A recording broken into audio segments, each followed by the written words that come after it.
Alrighty. I guess I still have to read this preamble here.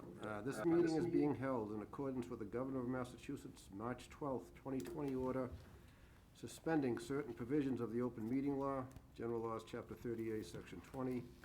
No public attendance will be permitted in person. The public can access this meeting via WebEx technology.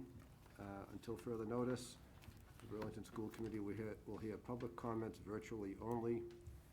Meetings are also broadcast live on Burlington Cable Access TV as usual.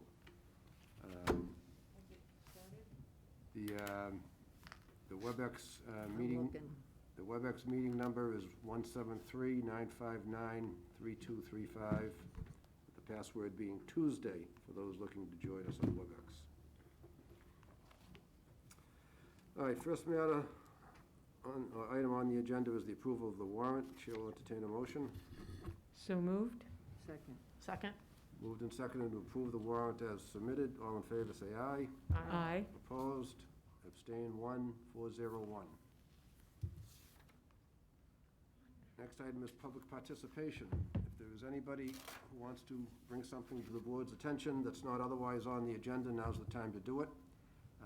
If you raise your hands remotely, Mr. Kuna hopefully will see you and let me know that you're out there.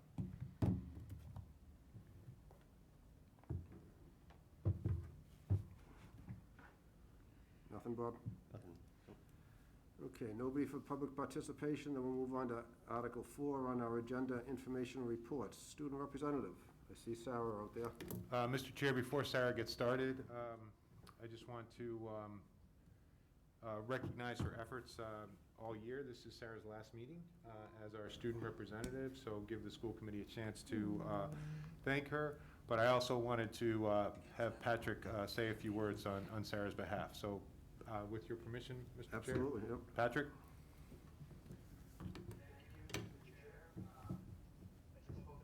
Today, and she was apologetic that she didn't have as much of a report as she usually does. And I told her how much she's raised the bar with her reports this year, and not to worry about it.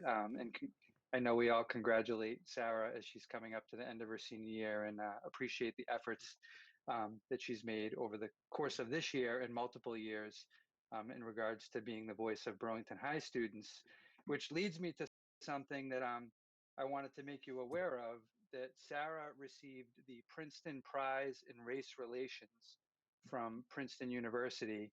And I just want to read a little bit of why she was awarded this. The certificate that she received from the president of Princeton University says, "To promote harmony, understanding, and respect among people in different races by identifying and recognizing high school age students whose efforts have had a significant positive effect on race relations in their schools or communities."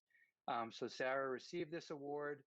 She was part of a online presentation, or she will be part of a online presentation on June 8th. And again, I just want to congratulate Sarah and recognize her for this award, as I know all of you do. I can't think of a student in recent memories that's had such a significant impact on both her school and her community for what she's done over the last few years. So thank you, Sarah. Thank you so much. Any comments from members of the board before we let Sarah give her report? Yeah. Christine. Congratulations, Sarah. We're very proud of you for winning that award. I think some of us got calls asking about you, and you are the perfect recipient. We're very proud of you. Thank you so much. Martha. Yes, I congratulate you on the award, but I think even more importantly, I thank you for all the work you've done for the students in Burlington, of all kinds of students, and speaking up for yourself, but for everyone. You really have helped push us in the right direction and helped the adults find their way, and you've been an incredibly valuable team member in our efforts as a school district to move forward with this anti-racism work. And I just thank you for everything you've brought to the school committee, to the school district, to your friends and colleagues. I can't thank you enough, so thank you. And I also wanted to repeat what Dr. Conti said about your participation as a student representative on the school committee. I feel like you brought a very high level of issues and thinking and suggestions that were really very valuable. So thank you for everything. Catherine? Again, I also would like to congratulate you and thank you. And I appreciated your passion all year. And I don't want to repeat what other people are saying, but again, all the best in your future. And we'll miss you.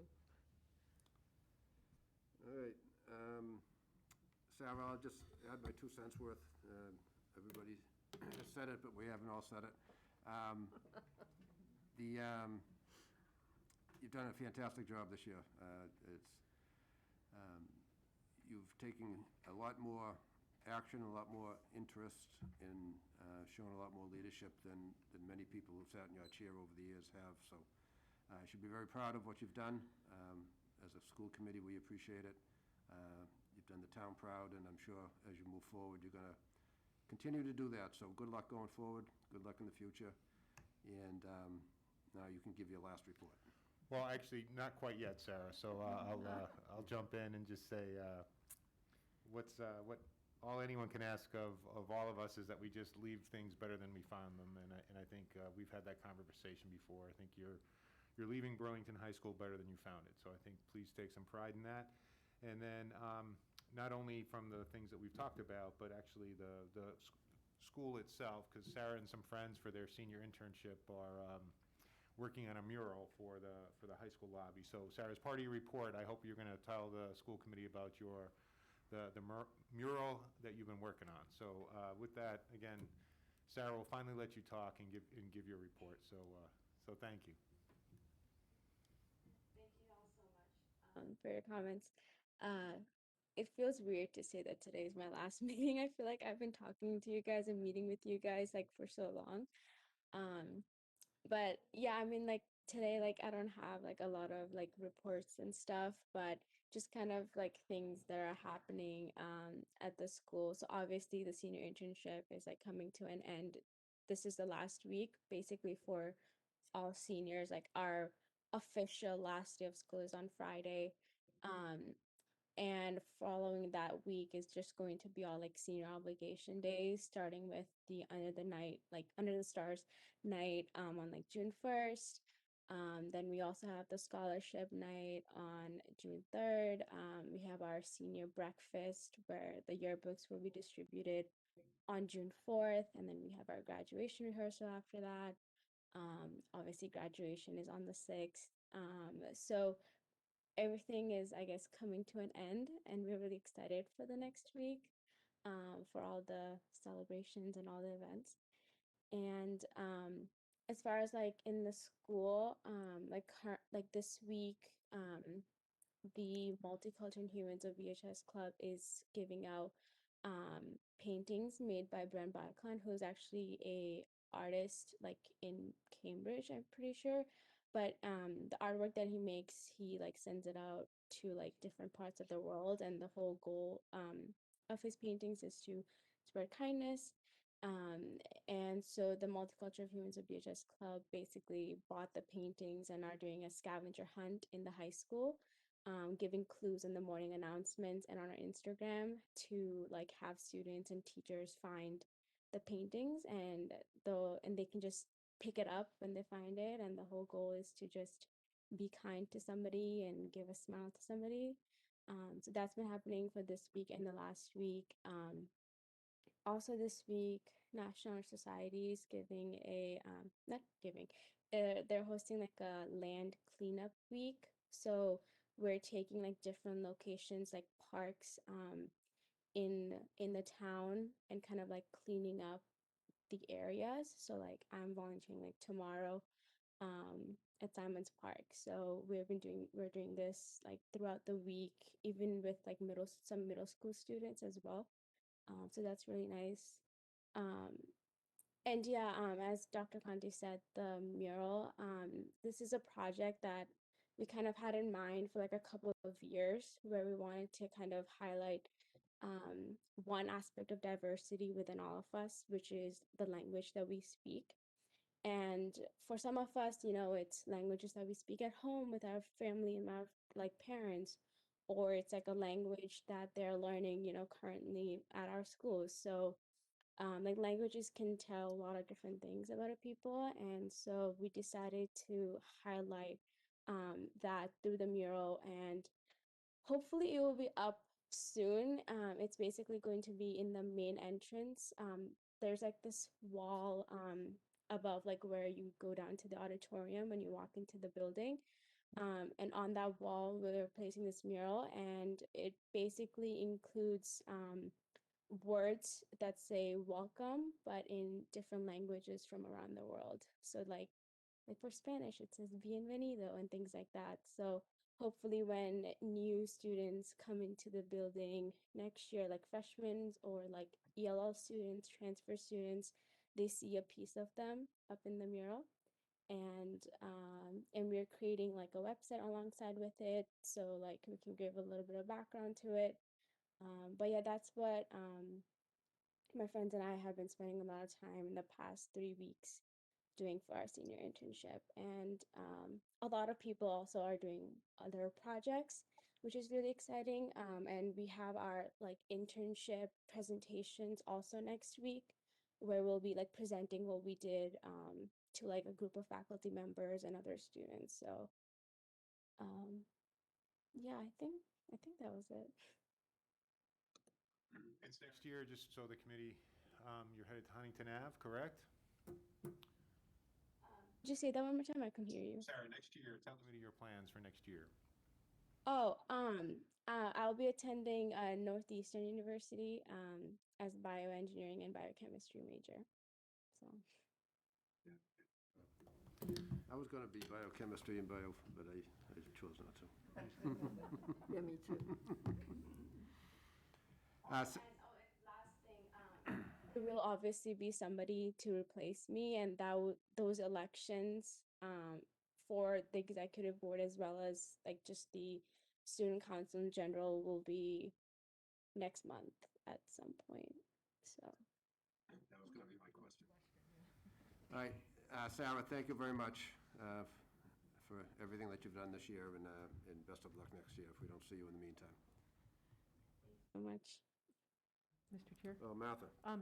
You referenced it, but glossed over that there is going to be an Under the Stars on June 1st. Can you tell us a little more about it? And because there was a whole long conversation last time, and it sounds like it was able to be rescheduled. So can you just tell us a little bit more about it? Yeah, sure. Under the Stars night is basically an event just planned by the Senior Student Council. So it's just a lot more of what us students, like the senior class, has planned for the rest of the senior class.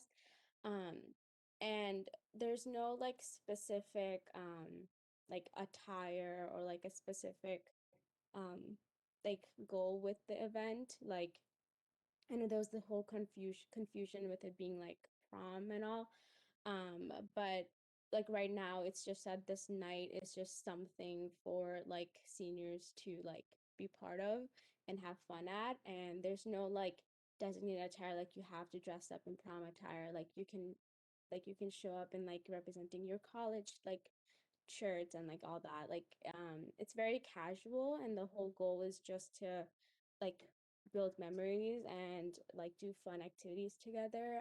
I know that we're doing a lot of like memorandum activities, like we're gonna be signing our banner, writing like letters to the future, like our future selves, like recording a video of us saying like congratulations to each other. So there's just a lot of like things like that happening. So it's more of just like a casual like fun night, I guess.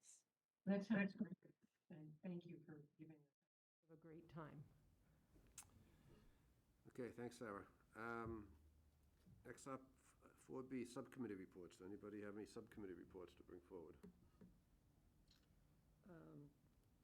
I'll just mention that Martha and I are working together on the negotiating with the BEA. And also, we're working together on the search for a new special education director.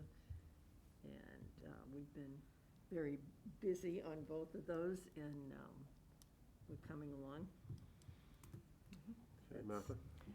Yeah, the Burlington Youth and Family Services Board met since we last met, and we mostly just had updates, but it seems to be coming back regularly, a conversation about coordinating mental health services in the town. There's a lot of coordination going on between the Youth and Family Services Department and the schools. I know tonight we're going to talk about possibly a director of mental health, and I think that could be helpful in coordinating. So I'm looking forward to that. Christine Shruhan, the director, also talked about working with the town departments. The Burlington Police Department just got a large grant from Cummings, I believe, to do some mental health work. And I believe that's meant to be done in conjunction with other agencies in town. I don't know exactly how much that will affect the schools, but I'm really glad to hear that there's starting to be some conversation among departments so that people don't fall through the cracks, that people who need the services can get the services, so that we're not trying to duplicate things that are being done well somewhere else. So that's the main things we talked about. Thank you. Anything else? Next item is Ways and Means. Roger, do you have anything for us? I do not, no. Thank you. Okay. Moving on, item 5, coronavirus update from the superintendent. Again, Mr. Chair, just to mess with the agenda a little bit, Sharon asked that we move up the CPAC Sure, Teacher yep. Award. So if I'm not sure who's here representing the CPAC on the screen. I think it's Beth. Is Beth? Yeah, I'm here. Okay, Beth, I'm sorry. I'm trying to go through my video list. I'm always here. You're always here. So Hi, Beth. Beth, please introduce the CPAC Award. Okay. Thank you so much for moving it up. I just wanted any of the teachers that were attending to be able to relax early for the evening. So thank you to the chair and to the school committee for allowing me the time to announce and honor our 2021 CPAC Award winners. I'm really excited for this. It's literally the best part of my job and certainly a highlight of my speaking time at school committee. As many of you know, the CPAC Award was created to recognize the hard work and dedication of our special educators in the Burlington district. Now more than ever, I and the CPAC are bursting at the seams with excitement to acknowledge these amazing people. We had an overwhelming response of nominations this year, just showing how appreciative parents are of the work of our teachers during this crazy year. We have 2 types of award, a recognition certificate and the CPAC Award itself. We have 4 people receiving recognitions this year. Crystal Anderson, a 2nd grade general education teacher at Pine Glen. Katie Calra, a special education teacher at Marshall Simons. Amy Kucha, a special education teacher at Francis Wyman. And Paige Sheldon, a special education teacher also at Francis Wyman. We thank the 4 of you so much for your dedication to our special needs students. And now we have for the award recipients. We have 3 this year. First up, we have Leanne Aiello, a special education teacher at Chenery Middle School in Belmont through the lab program. In her nomination, Leanne was described as by far and away the best special education teacher my child has had, and we've had some good ones. She sets aside times for parent consults weekly. She goes to great lengths to make the kids feel loved, accepted, and appreciated. Congratulations, Leanne, and thank you for all that you do for our community. Leanne is here tonight, but she's asked me to read the following on her behalf. Thank you so much to all the parents this year for supporting not only your child, but your child's classroom teachers. I can say how much of a difference it makes in my job knowing that I have support from my students' families. This year has been unlike any other, and with the support and encouragement from everyone at home, we made it successful. Thank you so much. So congrats again, Leanne. Next up, we have Courtney McGowan, a special education instructional assistant at Marshall Simons. In her nomination, Courtney was described as proactive, dedicated, caring, and wonderful, among other things. Additionally, a parent wrote that Courtney has taken one worry off her plate because they know their child is in the best of hands. Unfortunately, Courtney couldn't be here today, but we thank her deeply for her service. Last but not least, we have our third CPAC award, which goes to Julie Thompson, a special education teacher at Pine Glen. She was described in her nominations as instrumental, always available to answer questions both serious and trivial. A parent wrote that she supported my child through the transitions of the pandemic. My child is working very hard and is making progress and is happy due to the effort and time she puts in. She has earned my trust. Her hard work and love for her job are evident every day. Julie was supposed to be here with us tonight, but she had a family emergency, so she has asked me to read the following on her behalf. And side note, I cried when I read it the first time, so let's see how this goes this time. Julie writes, I am truly honored to accept a second annual CPAC award. I am lucky to work with such amazing students every day and learn from them. When I opened the DSC classroom 10 years ago, I never imagined it would grow as big as it is today. With all the hard work, especially this past year, dedication, and collaboration, I still appreciate all that defines the classroom. I'd like to recognize the support that has been provided to me along the way. It's a collaboration to make students successful, and I'm lucky to be a part of that team. Alice and John have always been my biggest supporters, and I'm grateful for their guidance and leadership. Pine Glen is an exceptional school of educators and an inclusive community that embraces all their students. Without the instructional assistants' dedication, specialized training, and love for teaching, the DSC would not be what it is. Lastly, it's most important working closely with the families and helping their child succeed. The students are what makes this job the best. They work extremely hard, and it's those little teachable moments that makes it all worth it. This past year has challenged me as an educator. Helping students with special needs continue to learn, make progress, and have fun during a pandemic was not easy. It taught me to work even harder for them and to advocate for their needs.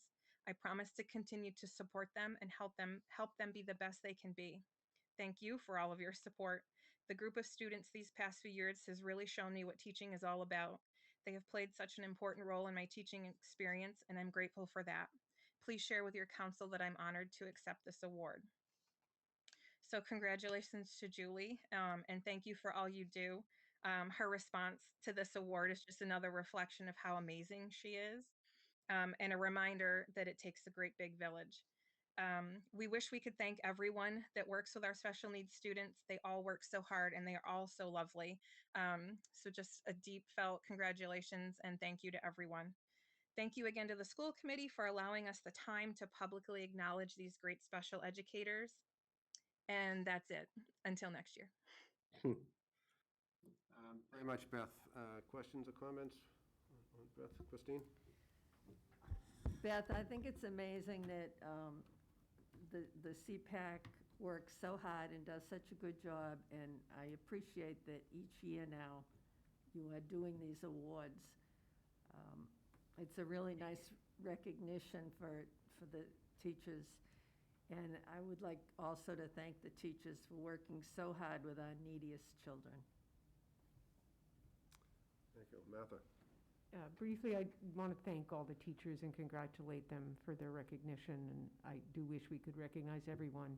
And I also want to thank the CPAC because it's a very supportive organization that's really there to help all of the students who need that support in Burlington. So thank you to all the CPAC and to all the special ed teachers and the regular ed, the gen ed teachers who I know also receive some recognition. Thank you, Martha. Anybody else? No, just want to shout out to Crystal, Katie, Amy, and Paige for their appreciation, and Leanne, Courtney, and Julie. Again, I think they represent all of their colleagues really well, and so Beth, thank you for noticing them. I think oftentimes in our business, the reward for a job well done is silence, but it's nice to break that silence and to recognize some really outstanding efforts. So thank you for doing that. Agreed. Thank you. Thank you, Beth. All right, any other bouncing around on the agenda that we need to do here? Well, just keeping you on your toes, Mr. Chair. Okay, well, I'm ready. Let's try going back to 5A, which is the update in the school recovery and positions for the ESSR 3. Okay, so I thank you, Mr. Chair. I'm going to bring Patrick into the conversation very shortly. We're just getting some clarity on the funding. I think we got some clarity yesterday. So Burlington will be receiving an ESSER 3 funding, which is the federal third round of federal relief, $897,000, I believe. So we were estimating 890, so very close. The funding can be used over the next 2 fiscal years. We've had some planning meetings. We've tried to involve different stakeholders in the planning meetings, and so we've come up with a list of positions that we think are going to be needed. And I'm going to turn it over to Patrick to discuss sort of those positions, what our thinking is, and get some feedback from the committee. Sure. Patrick. Thank you. If people have questions, we'll certainly answer these at the end. I'm just gonna, I do think you have some backup in front of you, if I'm not mistaken. So I'm just gonna highlight some of the details, not read word for word for the people at home. So again, we are fortunate to be getting some of this money from the Recovery Act as we move forward, and it's $890,000, as Dr. Conti said, to be spent over the next 2 years. Some of these positions we certainly see as temporary. Some of them we're not sure will be coming back to you next year. If we're looking to move them into the FY23 budget, we'll be trying to give you data and supporting information to show you why they're necessary. So the first one on the list, again, in an attempt to be proactive after what we've been through this year, is a Director of Recovery. So it's a position to oversee student recovery, would work pre-K through 12, and be responsible for coordinating the district's recovery resources. As you know, we had an administrator in charge of the remote academy, which dealt with our K-5 students this year. And I don't think we could have done as well as we did with all of the moving parts without having, again, Mr. Musselman, who took on that remote academy administrator position this year. I think to have the individual elementary principals managing the students in their buildings and the changing guidance from the Department of Education that would come out at the last minute, I think it would have been impossible. So I think we're trying to be proactive here and put somebody in place that can help pre-K through 12. As again, we're not sure what to expect exactly next year. We hope it'll be back to normal, whatever that means. But I know there'll be some moving parts. And this person will work closely with some of the other positions that you see on this that I'll get to in a few minutes, but Director of Special Education, obviously, Director of ELL, who are both already in place, our new Director of Diversity, Equity, Inclusion, and the proposed Directors of Mental Health and Directors of Literacy, who we'll talk about in a minute. Another position you see on this is our Home and School Cultural Liaison, Jennifer Knight. We were fortunate to bring on in January as a proactive measure to start to come to our principals meetings and really look at how we're communicating with all of our families, particularly those families that may not have students in school and who we don't historically connect with. So Jennifer's been able to help us with that, ask some important questions around parent communication. In particular, as we're planning our summer school this year, Jennifer's been a key player at the table. And so obviously this is something that is necessary for next year. And I assume, again, something that we're going to look to keep going forward for the long haul. The next one is District Mental Health Coordinator. Again, during the pandemic, as you've been made aware, we've had an increase in the number of student hospitalizations, and we just need more mental health support in all of our schools. We've seen the increase for students that were certainly they're on our radar. Our counselors work closely with families, whether they're in school or remote. But as everybody comes back next year into more of our regular schedule, we're expecting and to have even more mental health needs. So we're looking for somebody to coordinate, again, with the Director of Special Education, with our counselors in all of our schools, to make sure that we're taking care of the priority needs. So again, this person would take on a pre-K to 12 oversight of, our counseling program and look at coordinating resources. So what happens, when a Pine Glen family is in need would also be the same thing that would happen when a Fox Hill family is in need. And right now we don't have that coordination. And as Mrs. Simon mentioned earlier, this person would also help us coordinate with town services. As we all know, Burlington's fortunate to have some counseling services on the town side, and as well as the police department has also, I believe, incorporated a social worker. And we think it's really important for somebody on the school side to be able to be at the table and help us coordinate with the other stakeholders in town. The next one is a district literacy coordinator. Again, the need to create a coherent sequence of learning expectations and literacy pre-K through 12 has never been more important. I know we're seeing, the term learning loss a lot in the news and in headlines.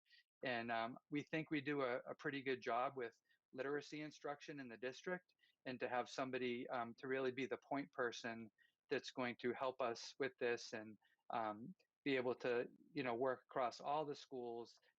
I know our focus typically is pre-K to 5 when we're talking about literacy and some of our benchmark testing that we do, but we think it's really important that we ramp that up and make sure that supports pre-K through 12. In addition, as we've all heard, the state's new dyslexia guidelines have generated many questions about our literacy programs and the framework under which we operate. So this person will be an important person to help support questions that families would have in that regards as well. The BHS recovery counselor is another position because of student caseloads, as you would guess, or I'm assuming people would guess, our high school students, it's just a critical time where there's a lot going on. And it's always been tough to be a high school student, again, but during the pandemic, with a lot of the difficulties that our students are dealing with, there's a need for more additional counseling services there. So we're looking for a recovery counselor to help at the high school level. In addition, the BHS adjustment counselor at the Bridge Room. As you know, the Bridge Room is an important resource in our district that helps support the social, emotional, mental health needs of students who are maybe transitioning. They're having some issues. They may be in the Bridge Room coming back after a hospitalization. They may be put in the Bridge Room as a proactive measure because we know that these students are needing more support. Also, you'll see an elementary reading math specialist highlighted for Fox Hill. This position will move us closer to equity and the support we need to provide Fox Hill students, given the enrollment growth at Fox Hill, to kind of mirror what we have at our other elementary schools. At MSMS, we're asking for a 0.6 FTE school psychologist and a 0.4 team chair. Again, the social emotional mental health needs, I'm a broken record, but that's going to happen at all levels. And also the team chair, the caseload for the team chair at the middle school is inequitable when you compare it to what's happening at some of the other schools. So we're trying to make that caseload more manageable by making that a 0.6 school psychologist and a 0.4 team chair. A special education teacher at Pine Glen. As you all know, our special ed teachers are added based on need, and we have a growing need for an additional special education teacher at Pine Glen, given the number of students there requiring specialized instruction. An English language learning teacher, sorry, I'm going fast because I know there's a lot here. An English language learning teacher, if you turn the clock back a few years, we were, I think, under 70 ELL students in the district. Now we're at 195 active ELL students in our district. Especially at the elementary level, if I give a quick look at what our numbers are like right now, we have 31 students at Fox Hill, 31 at Francis Wyman, 39 at Memorial, and 23 at Pine Glen. And numbers at an ELL aren't necessarily the whole story. It really depends on what level these students are coming into our district at. So we're seeing a lot of lower level ELL students, again, with the ELL level 1 students who are newcomers or just early acquisition stages of English. They're going to need more support is different than an ELL student that would be, a level 3 student. So to balance things out, we're looking to have 2 ELL teachers at each of our elementary schools. Again, just from an equity standpoint. Dr. Conti, I'm gonna stop it there. I don't know if you want to talk about the kindergarten, or if we want to halt it for questions before we get into if kindergarten's a separate agenda item. That is. So these would be the ESSER 3 positions. And again, I think trying to identify in your materials, there are already 2 in the operating budget, so not all 10 are for the grant. We would just be making some adjustments to assignments. So there's 8 grant associated positions. And we're looking at some of them, maybe the director of recovery, we think will be a one-year position, and then we'll see where we are. A lot of the other positions we've talked about through our regular budgeting process over the years that we just haven't been able to fill. And we are preparing for a fall that we really don't know all that we're going to see, but waiting to the fall is going to be too late, because people are going to be hiring now. And if we were to wait to the fall, we probably wouldn't get people on board till October or November, and we just don't want to wait. So we want to be prepared for what we find. And there have been some students who've done exceptionally well, and so I'm not going to say it's going to be every student, but there's been some students who we really haven't engaged with as much as we'd like for 16 months. So we're going to have to provide those students with some attention and some planning. So these are the resources that we'd like to use. It is it's a bigger, it's not half of the ESSER money, it's more than that, but we're looking again at not having all the positions continue into fiscal 23. And then, so we're looking to support the balance of some of these positions using those federal funds, and then hopefully absorbing some of these positions, as Patrick stated, as we can show you the impact of these positions into our fiscal 23 operating budget as needed. So I guess like your approval of these positions in the plan, so we can post, and then we can move forward. Many districts are using their ESSER 3 money for programs and not people. In our conversations, we felt it was better to invest in people. So that's clearly that's a bias, and that's what I'm doing. So we want to bring more experts to work with our students. Any questions or discussion on the subject? Martha? I think that this plan is very well thought out, and that all of these positions sound really crucial, and I'm very much in support of what you've proposed for us tonight. Thank you. Anybody else? I had a question. You mentioned specifically the director of recovery would be a likelihood of one-year appointment.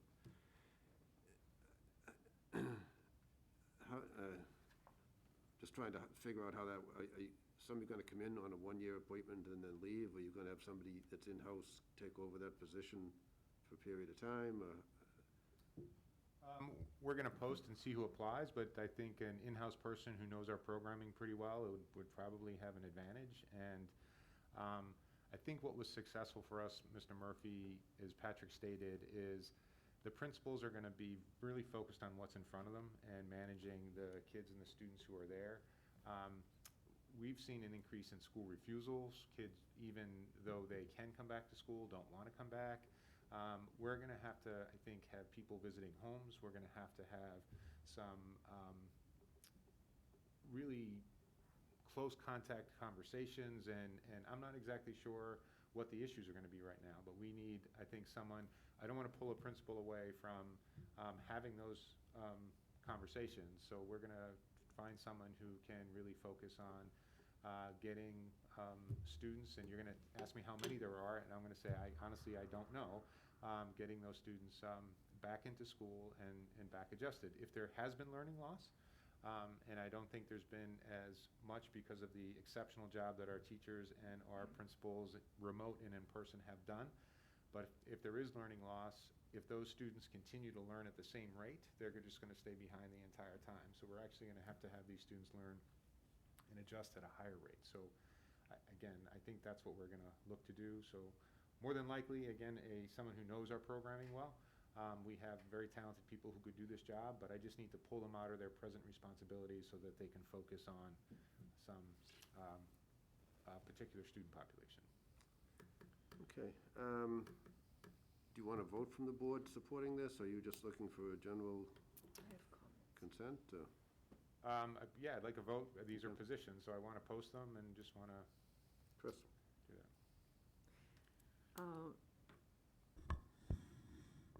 do that. That one position that you were just talking about with Tom, is that the only one you foresee as a one-year position? That's the one I see right now as being a one-year position. Again, potentially two. I want to see how big the challenge is that we have. And I can't state that with certainty now. Isn't the liaison also 1 year position? Homeschool liaison? No, I don't see it as being a 1 year, but I want to make sure that we're sharing and showing some effectiveness as well, so. All right, so I have this thing where I can't stop myself from being honest. Yeah. I'm very uncomfortable with bringing in so many people. It's just like, I can hear it now. School committee goes crazy, hires a bunch of people. Do we really need all these people? I think we do, or I wouldn't be proposing it, but if you're asking me to identify exactly what the need is now, I'll also be honest with you and tell you that I can't. We are preparing for a fall that we have 600 students who've been out learning remotely for 15, 16 months. And so we're going to be bringing them all back to school.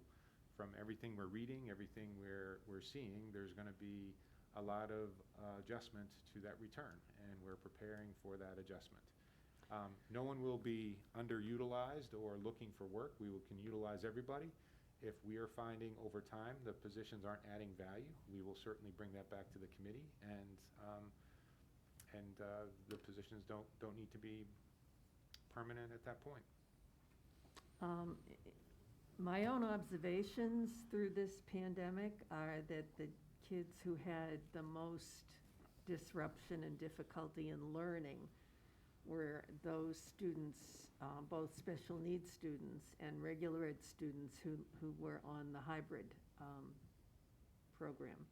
I think a lot of the kids that were fully remote, while they may not want to come back, I think they did very well in the remote, quote, academy. I don't have a dislike for any of these particular positions or a reason not to think they'd be great, but I have to honestly say I think it's an awful lot of positions. I want to support you, and I will, because I trust your judgment, but I also want to say up front that I'm not very comfortable with it. Again, Ms. Monaco, I appreciate the skepticism, and I look forward to... It's not skepticism. No, I mean, the caution, the precaution. This is I understand this is more positions than we would typically add in a budget process.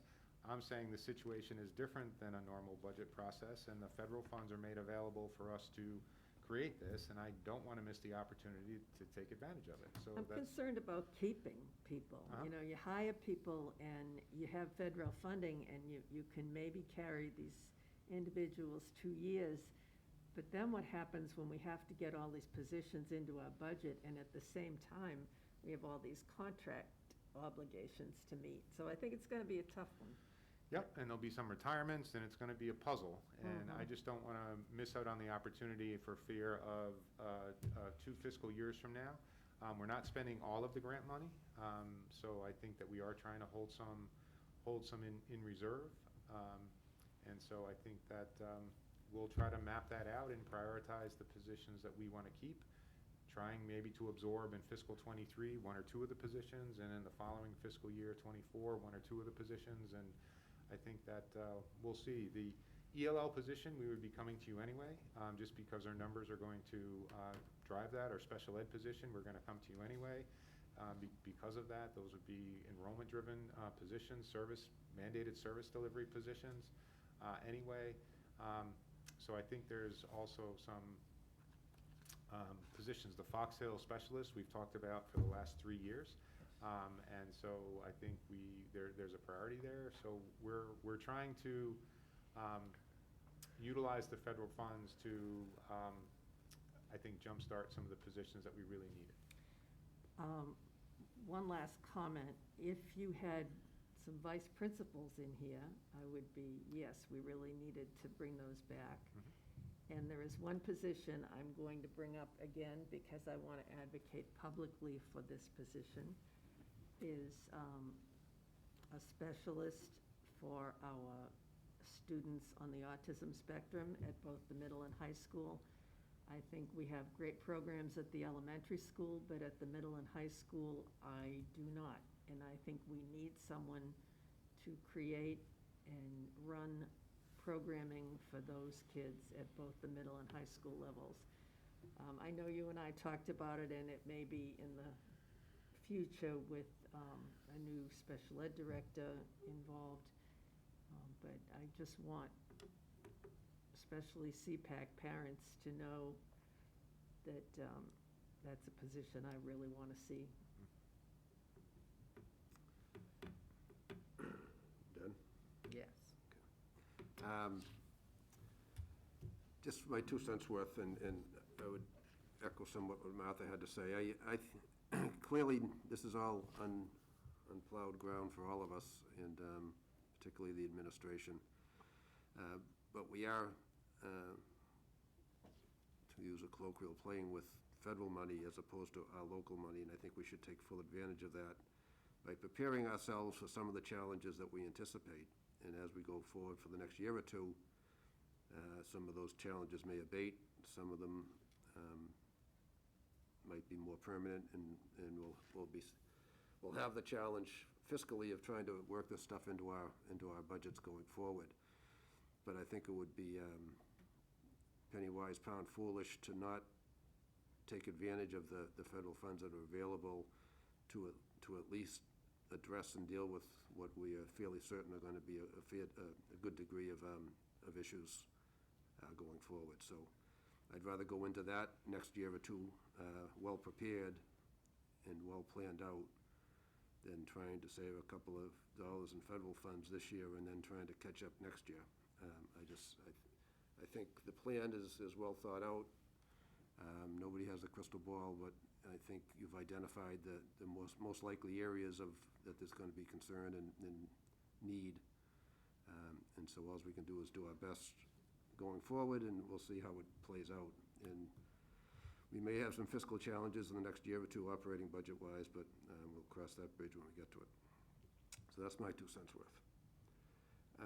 If there's any other comments, Martha? If someone else hasn't spoken, wanted to speak first, but I did want to say that I think that all year we've been talking about the social emotional issues that our students have been having, the high levels of anxiety, the increases in all of that, and I think that there are a few positions in here that we already have been asking for several years.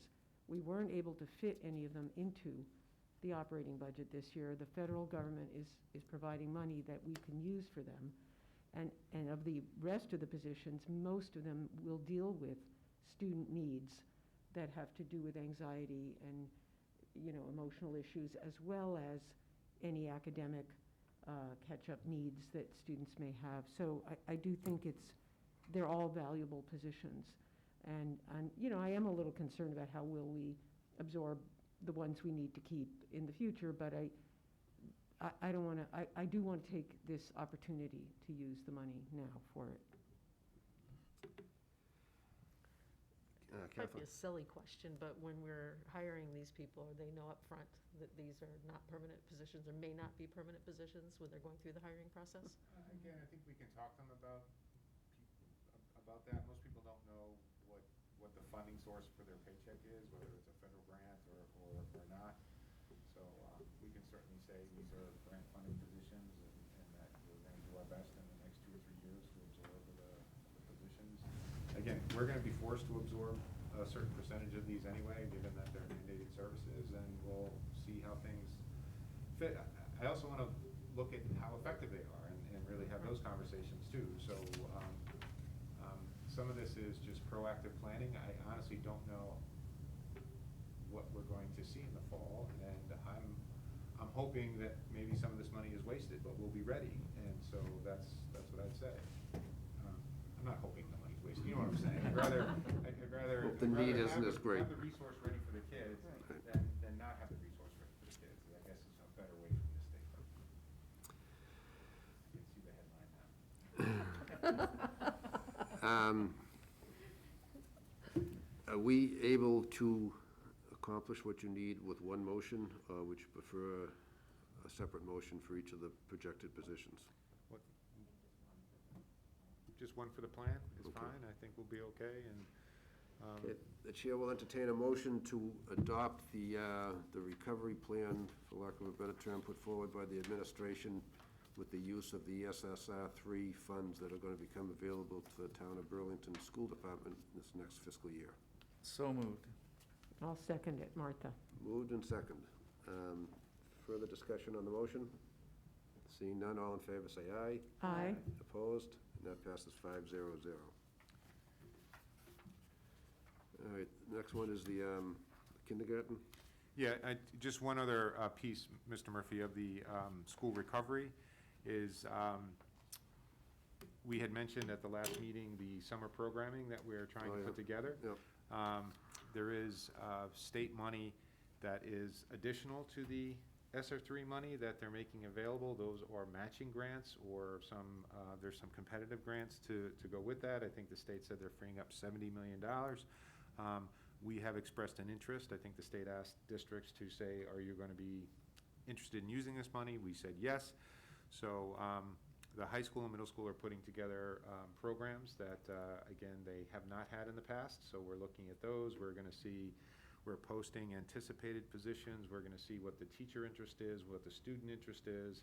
And the funding for that programming would be some local funds and then matched from the state. And then obviously we have an elementary, we have an extended year service program both at the preschool and at the elementary. And we're also putting together a, I guess I'd say a summer enrichment / recovery program that we typically have. I do think we're looking at greatly expanding the elementary summer program. I think there were some comments, again, from CPAC at the last meeting, making sure that those times and programs are available to all students. So we're looking at that and scheduling. But we're looking at our elementary program growing potentially from about 200 students, which would be typical, to about 350 students. So again, there may be some significant increases, and then again, the funding for that would be the state grant money that we would be applying for, separate from the ESSER3 money, which is coming into the district directly. So I just wanted to point out to the committee that's a separate funding source. Would allow us to provide potentially a bus to transport students who typically can't get to our summer programming, so we could run a bus to get students there. Potentially have us have someone work in the cafeteria. We'd have to obviously talk to all that to prepare some food for the students who would need their lunches prepared, and then maybe pairing up our summer programming with Summer Central, which is our before and after school program, which runs at the middle school during the summer. So we could provide, again, I think some high quality coverage from 8 in the morning till the afternoon. So we're looking at some options. Again, that is a separate funding source for summer programming. Do we know that the state money is available? It's just a question of applying for it. Is that a competitive grant, or? I think they're saying it's a competitive grant, but I think there seems like there's lots of money available. So Okay. that's, Right. I'm not sure Burlington would be top on their list, but I do think they're going to make some money available to most districts. So these programs that we're going to do regardless, and if we can get the state to cover some of the costs, that'd be nice, or is what we're planning on doing subject to getting the state money? I think it's subject to getting some of the state money, but the elementary program runs anyway. Some parents pay tuition for that. I think the biggest challenge, the subject to running at the high school and middle school, are going to be student signing up. and then teachers agreeing to teach during those summer hours. So again, we posted, we can't force people to teach. If we don't have teachers interested, we post externally, and we'll see who we can get to come in. The high school is more of a credit recovery program. The middle school is more of a support program. Again, neither the middle school or high school have history, summer programming that they do regularly. So the regular program that we have is at the elementary school. Again, and that's in addition to our extended year programming that's required. Okay. Bob, do I see a hand raised? Okay, I saw something there. Okay. All right. Patrick, you set? I'm just waiting for kindergarten. Oh, okay. So, He's getting a Okay. little old for kindergarten, I know. isn't he? They're in first grade now. all right. There's a motion on the floor to approve the suggested positions in the recovery We plan. already voted. What's that? We already voted. Did we vote on that? Yeah. Yes. Oh, sorry. Welcome to my world. They're already Oh, posted, oh, so we're, so no. All So- right, my bad. So before the kindergarten, that jumped in with the Yes. state center, okay. All right, Patrick, kindergarten. Thank you. I just wanted to remind the school committee, because it's been a while, we did survey families. Geez, I would say it's over a month ago. We had Robin Miliano send out through Aspen a survey to all of the incoming K families. And basically the question was, what is your preference for the length of the kindergarten day? We had over 300 responses, and 85% said, I prefer a full day for kindergarten, which matches the 6-hour day for grades 1 through 5. And the other option on the survey was, I prefer a shortened kindergarten day of 4.5 hours, which would kind of match what we have now. And that was just under 15%. So with that in mind, we're planning on posting for some summer work in June for some kindergarten teachers, some of our specialists to get together. Sorry, I keep getting calls. To get together and talk about what that program would look like, because obviously this is a new day for us in kindergarten, and we're not looking to just increase the academic rigor for kindergartners. So we're going to talk to our experts in the district, what they think it should look like. I think there's 3 half days planned for our Burlington Public Schools staff to get together. We'll post for this work and talk about what that day is going to look like. One thing we do think it probably, just based on the nature of the sections of kindergarten, based on enrollment, will cause for an increase possibly in specialists at Francis Wyman. So again, that's just a quick update on kindergarten for next year. I don't know if Dr. Conti wants to add anything before we open it up for questions from you all. Just the survey getting existing elementary families. I know that's what was asked of us by the committee. So we did with 377. It wasn't just incoming preschool families. The group of educators that we're asking to get together, there's kindergarten teachers from each school. We're asking a special educator. We're asking a specialist to join in that conversation. Ultimately, our plan is to bring this back to the committee when we have a program designed, and then have the committee vote to support the K program. And then by doing so, we would need to provide the staffing, obviously, to support that programming. I just don't know whether we're going to have specials 5 days a week, we're going to have specials 3 days a week, if they're going to be 45 minutes or 30 minutes. Again, our current K programs don't have separate specials. The benefits of our current K program, though, is it's not like a split day where we would need twice as many classrooms. We have the teachers, we have the instructional assistants. We would have other contractual adjustments we would need to make. Teachers are required to have planning time, and we're just going to design the program. Then principals need to look at the program and see how it breaks into the schedule, because again, for instance, they only have one gymnasium. If the K students are going to participate and use the gymnasium, then the principals have to make sure that it's available at certain times of the day. So there's a logistical scheduling and there's a staffing scheduling piece to this. Just want to make sure I emphasize something that Patrick said. This isn't about an hour and a half of more explicit instruction. What we're hearing is from the teachers is they want the pace of the day to potentially be moderated a little bit, and there may be more time for activities like structured play, which is very important to kindergarten students. So this isn't necessarily, this isn't an academic change, and I hate even using that word with K, but we want the program to be sort of high quality, and we want the program to be rethought, and they may end up rethinking just some adjustments, or they may think about it a little bit differently, but we want to give them that opportunity this summer. So more than likely in July or August, we'd come back to the committee with, again, the program, and then we would ask for your support of that, but we're planning on running the K program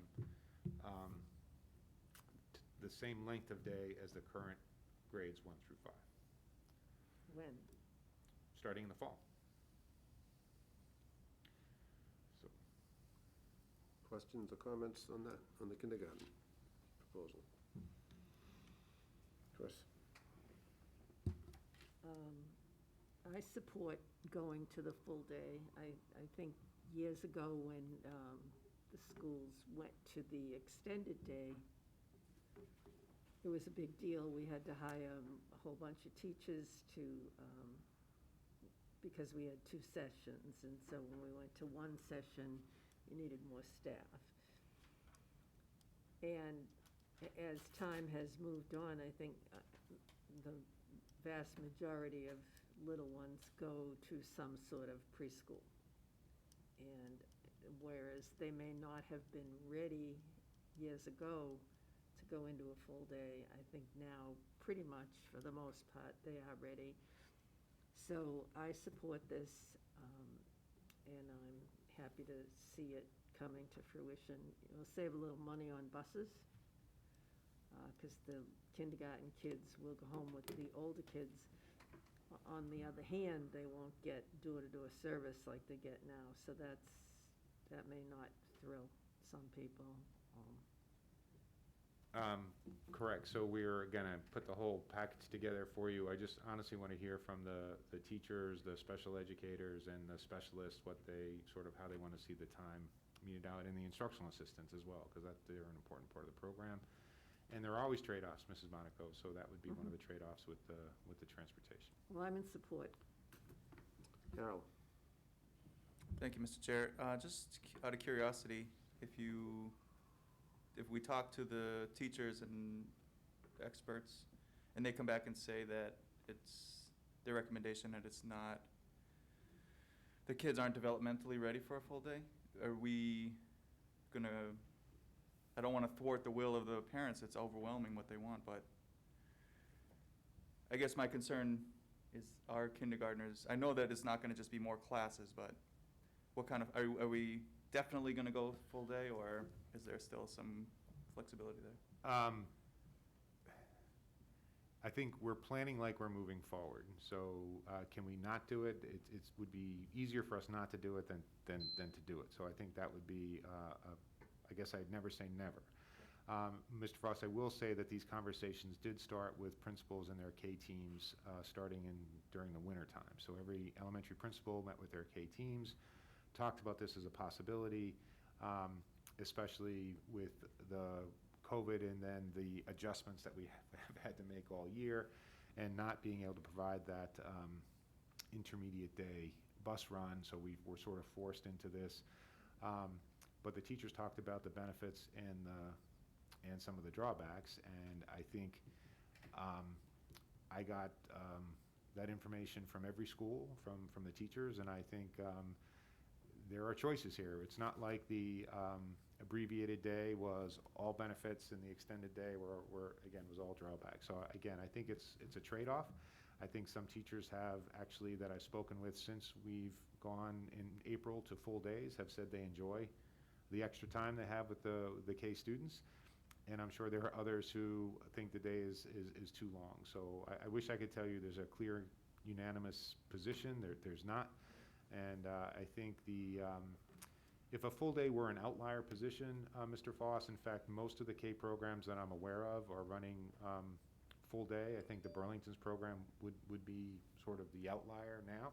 And that doesn't mean it's bad. I certainly don't mind being an outlier, but I've been hearing from the community, from a certain group of families for a long period of time that they wanted to explore the extension of the K day, and the pandemic sort of forced our hand, and I think we're gonna try to move ahead and see if we can continue it. All righty, anything further on the kindergarten? I have one quick question. Chris? Eric, how are the teachers managing now? Currently, they have the kids all day, so what are they doing to fill in the gap? This was part of our, I guess, our creative planning, is if you remember, the after-school program was running from 11:30 until 4, and we kept the after-school program the same. So and the kids are going to the after-school program? No, the after-school staff is coming into the K classrooms to help with lunch and Okay. to provide some instruction to make sure we're giving the teachers a break. That wouldn't be an option for us next year. So that's why we would need to look at specialists, some other scheduling, the instructional assistant scheduling, but it was the shift in the after-school program that sort of is bridging the gap from April until the end of the year. Thank you.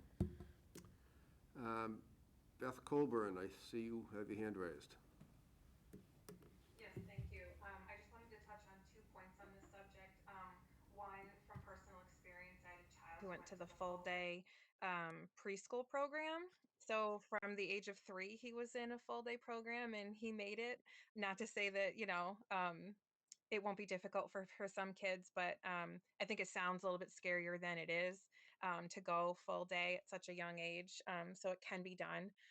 That's just my personal experience.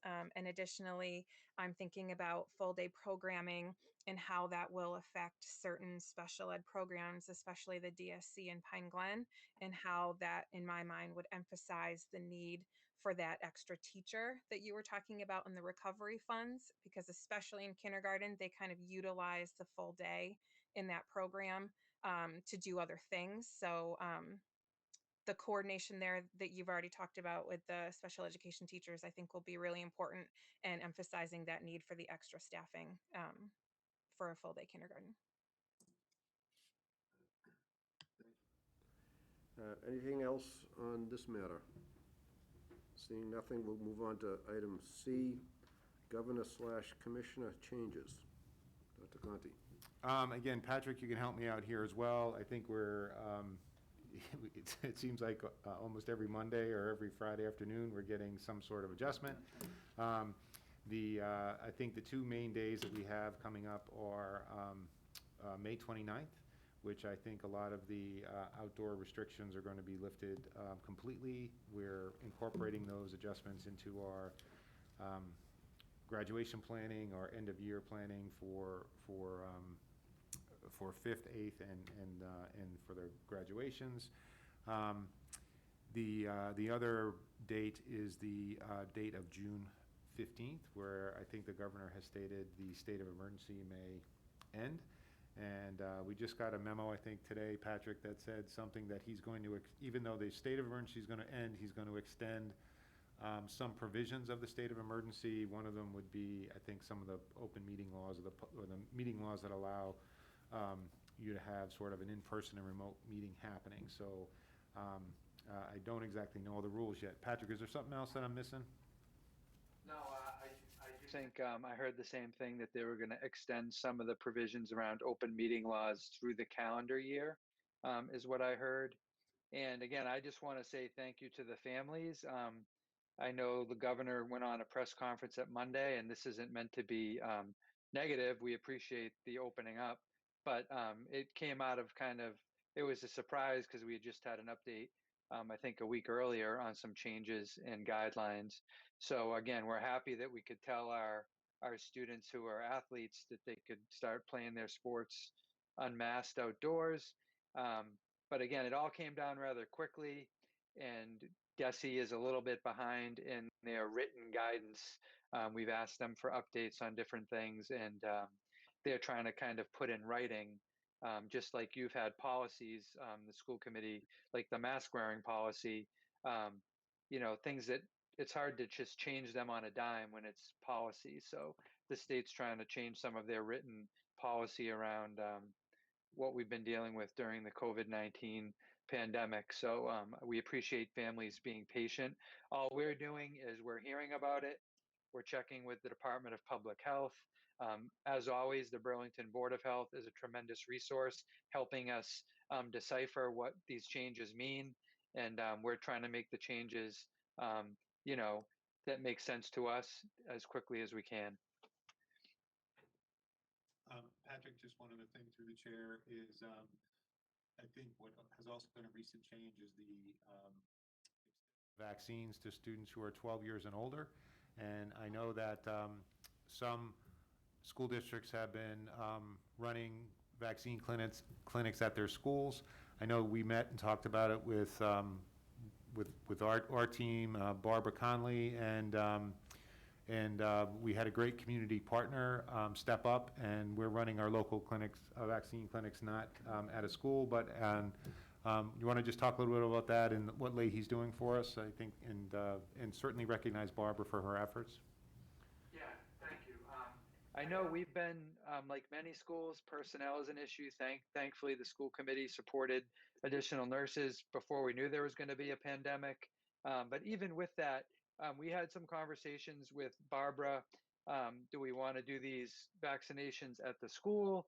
Our nurses are straight out dealing with some of these changes, dealing with family questions. Still, kids are obviously getting sick.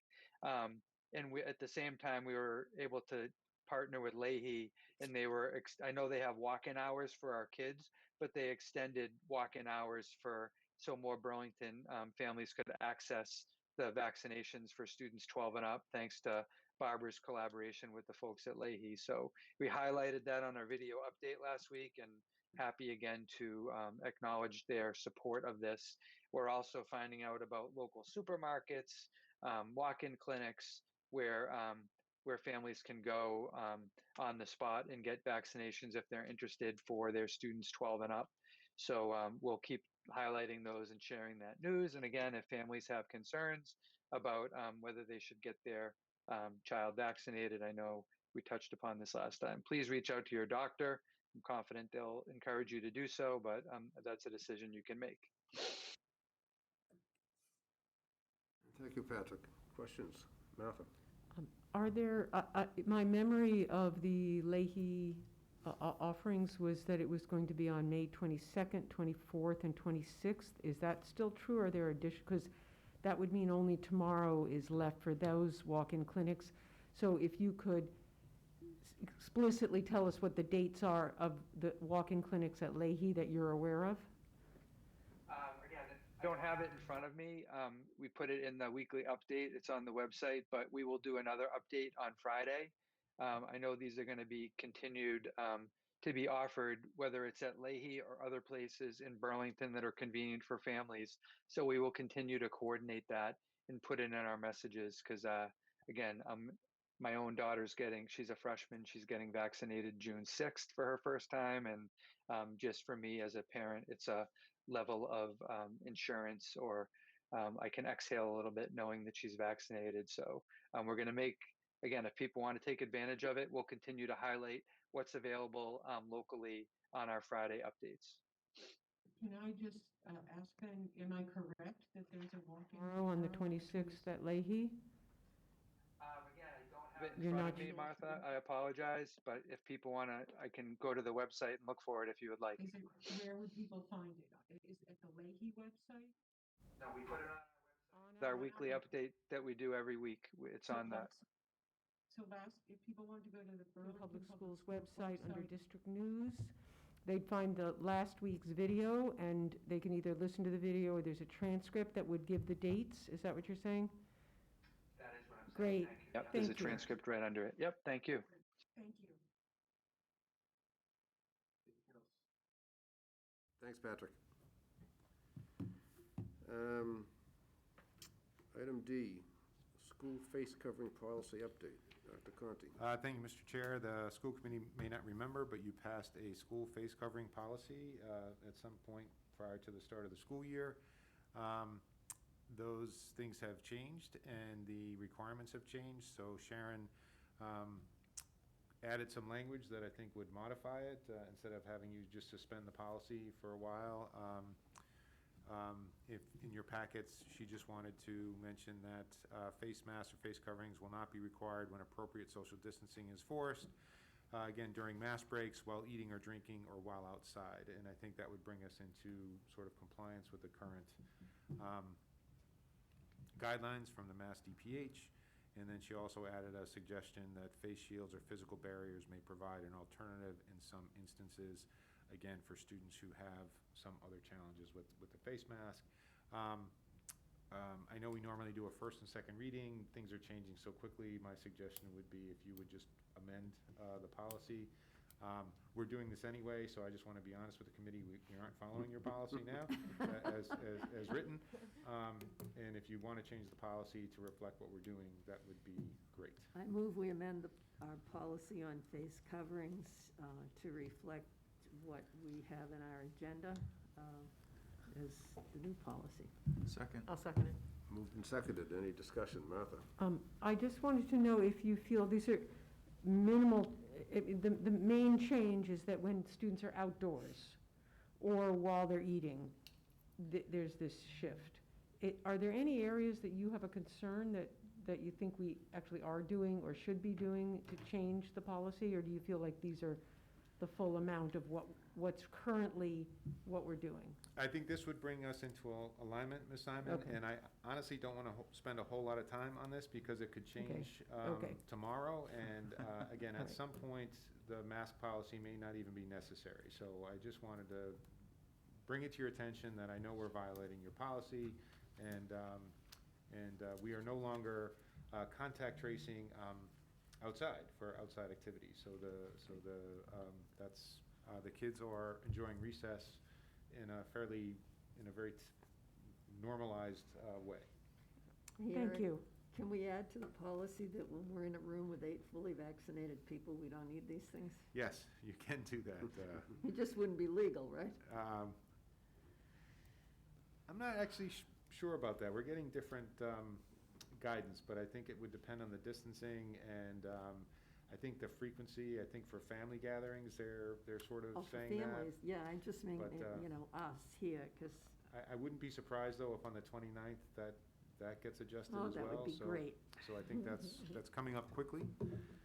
Well, pending changes on the 29th, before us is a motion to amend our existing mask policy as spelled out in our backup. No further discussion. All in favor, say aye. Aye. Opposed? What is That that passes noise? 5-0-0. I don't know. Oh, good. Nicole, you're the one beeping. No, I think there's a battery, I think, that's dying.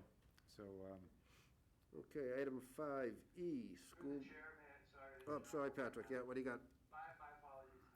I wanted to go back, so based on Martha's question of me, we did not put the link in the weekly update. We referenced it, but it was actually a separate post, I think on Wednesday of last week. But the final walk-in clinic is tomorrow, May 26th. If people are listening right now, I'll throw this information on our district Facebook page, but it is also on our website under COVID-19 clinic for Burlington students at Leahy. So I will put it on our Facebook page right now if people are watching and are interested in referencing that. Thank you. Thank you. Okay, item 5E, school building facilities, BHS statement of interest update. thank you, Mr. Chair. I'm going to turn it over to Bob. I'm not sure if we've really focused on the Burlington High School statement of interest lately. Obviously, the focus has been on the Fox Hill, but the current MSBA statement of interest window is open currently, and it closes for our core programs on June 25th. So I believe that the school committee has interest in resubmitting for the Burlington High School. if that is the case or we want to discuss it further, I would like to submit, but I do need some time because we do have to get a vote where you'll have to read some language. We'll also have to go to the Board of Selectmen, and they'll have to read some language and vote on that as well. So we do have to submit, if interested, before June 25th at 11:59 p.m. So We're able to do that now that the other one has been moved up in the ladder? it's a new year and a new window, so yes, we can. Chris? I don't object to that. I think it's a good idea, but I also have another question. If we look at Fox Hill and Pine Glen as separate projects, which I do, I'm looking at the city of Woburn, the city of Beverly, who, and I've mentioned this before, who did all their elementary schools, one right after the other. And I don't know if it was something they were able to plan with the state where they could get approval to do them, all of them in sequence like that, or if they just kept applying. And I wonder if at some point we need to look at, realistically, what are the chances of getting Burlington High School? Are we more likely to get Pine Glen?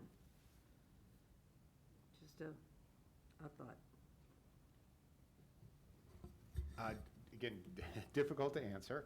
I think, Impossible to answer, I think the enrollment-driven needs seem to be a priority. Where we struggle with this building is, at some point when it opened, it had 2,000 students. Now it has about 1,000 students. We have many more. We have the central office here. We have BCAT. We have lab. We have a preschool. So we have more programming here. But we typically won't have enrollment pressure as a factor in our application. Yeah, we don't. So what I'm saying, Mrs. Monaco, is your idea isn't that far-fetched, unlike some others. Dr. Conti. That's right. But I think it's connected to a conversation we're going to have about Fox Hill and consolidation as well. Pine Glen would need some renovating. It does need some renovating, as does this. We did have a sort of master plan, not to be confused with the town master plan.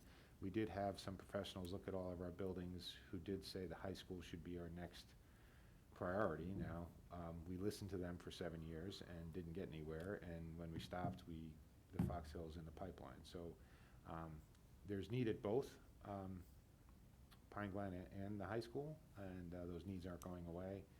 But Bob, we have 4 weeks to do the statement of interest.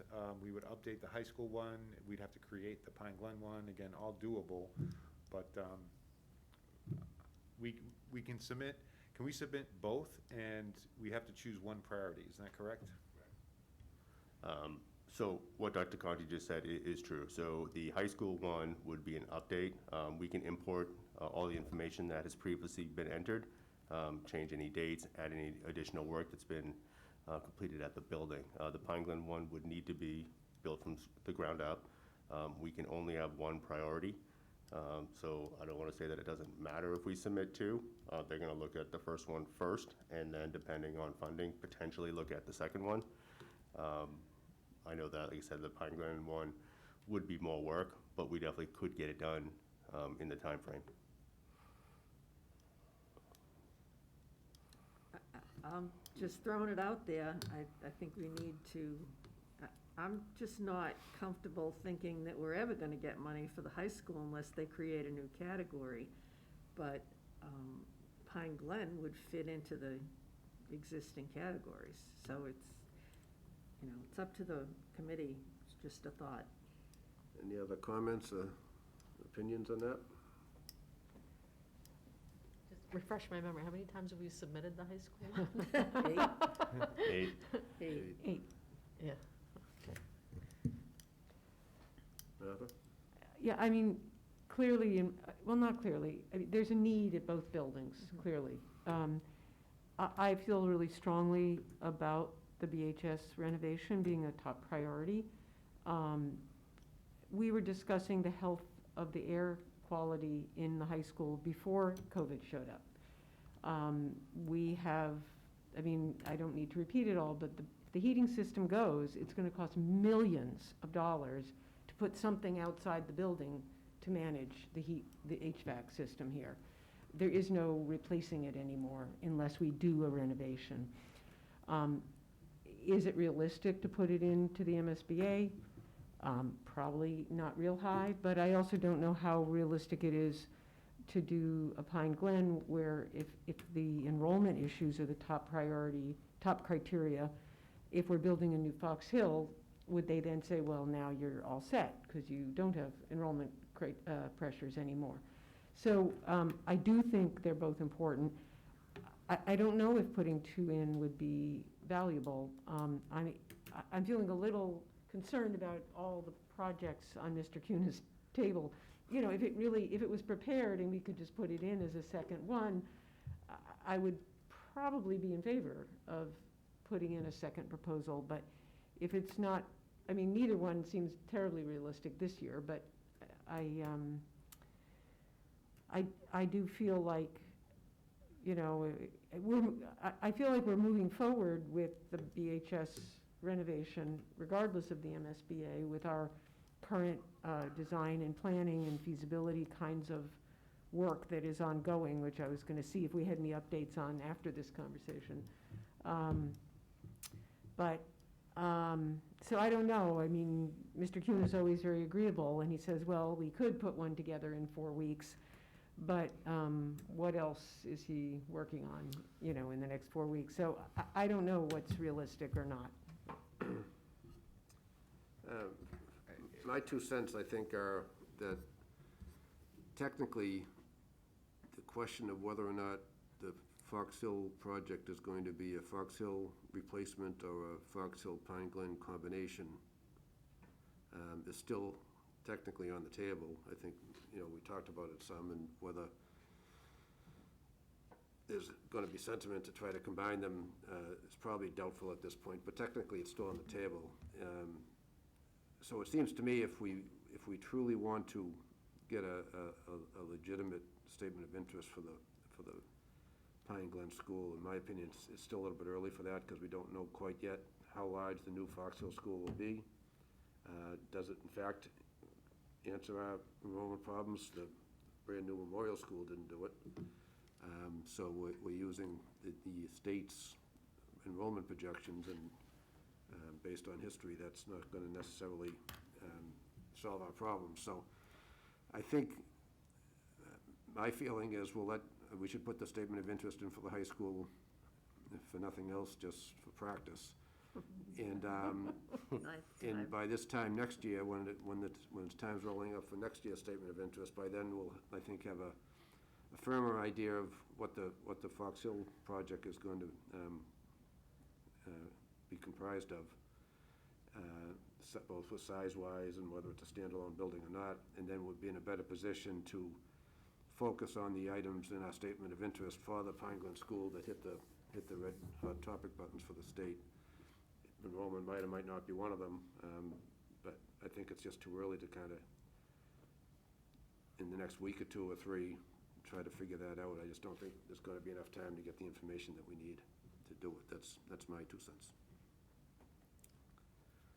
Well, at least we're talking about it. Yeah, no, I think it's a legitimate point, and I tend to agree with you. I just don't think we can put together I don't think we'd get any action this year regardless, but B, I just don't think we can put together an accurate prediction of what the situation at Pine Glen's going to be until we have a better idea what's going to happen with Fox Hill.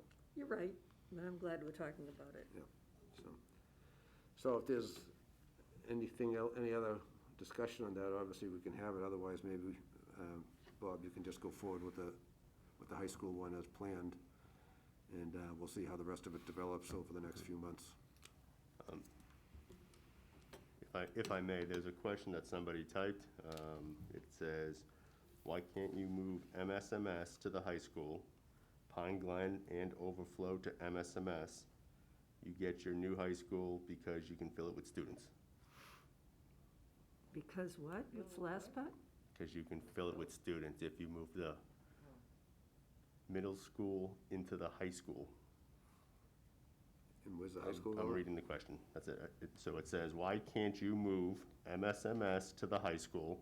And I'm assuming that means keep the high school students here.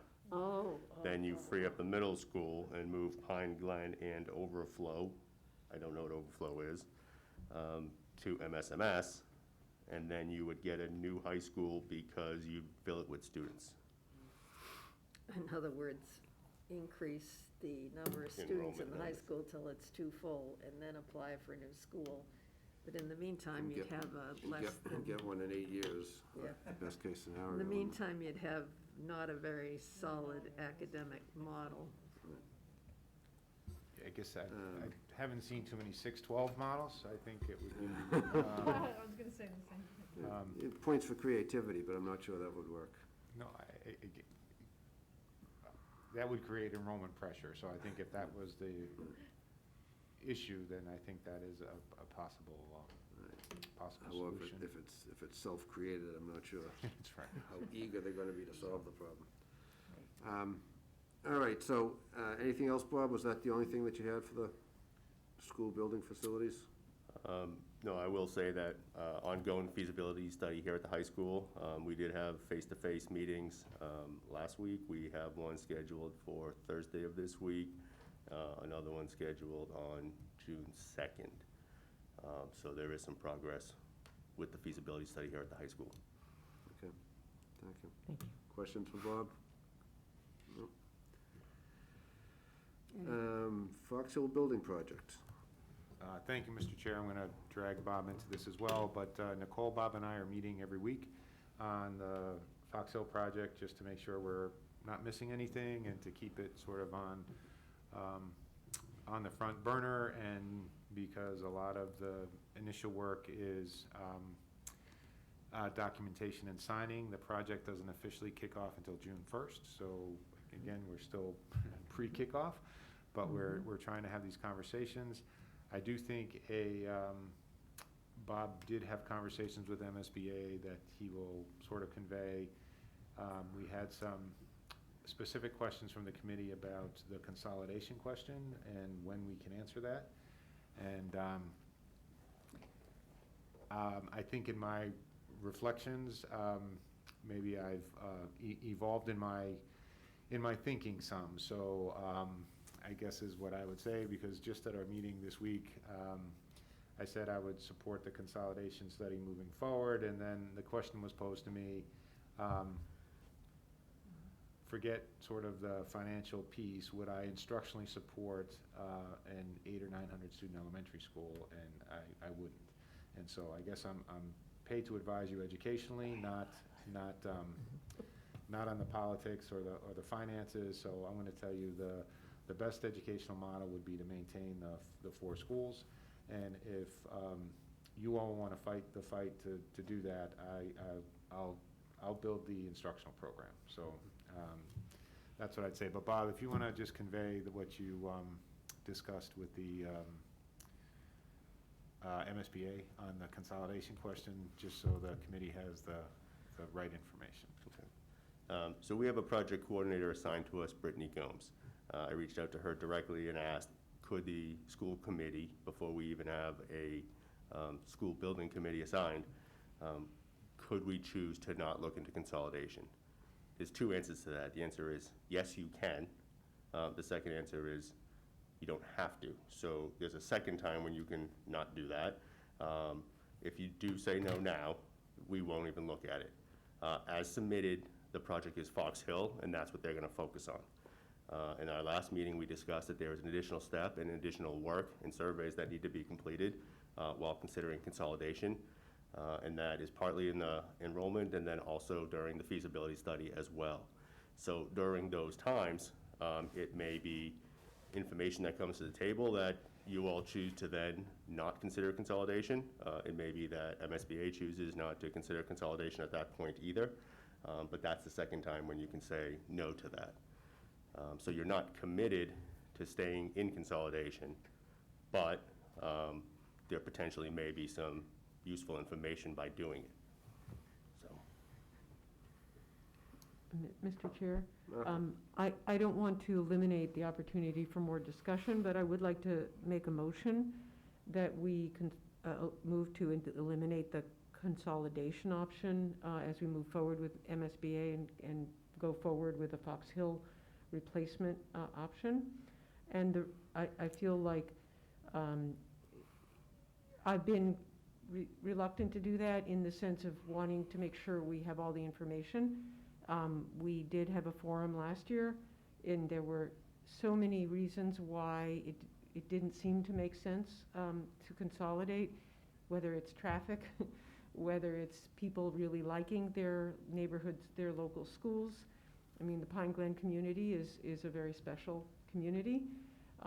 The educational idea, before Dr. Conti said something tonight, the idea of an 800, 900 student elementary school just does not sound like it's as conducive to a good education as the model we have now. I mean, we're getting up into the 400s now and the 500s. If the enrollment increases, then we have to deal with it. But to intentionally create an elementary school that large, I'm really quite reluctant. So I'd like to put a motion on the table with certainly room for everyone to discuss it. I mean, we could certainly, I feel like we did get a lot of public input, and the vast majority of it was, especially from families who would have children in these schools, that it was in favor of keeping the 4-school model. I second that motion. Okay, moved and seconded. Discussion on the motion. Bobby? I'm not in favor or against it, the motion. I'd just like to add that consolidation does not necessarily mean combining 2 schools and then demolishing the 4th school. Consolidation looks at enrollment, and there's the potential to maybe build a larger Fox Hill to support enrollment growth. I mean, so there are some exploration options that could be valuable to us, and there may be many options that we may not like the choices. So I think potentially exploring it, while it is extra work, is an opportunity for us. I just want to put that on the table. Chris?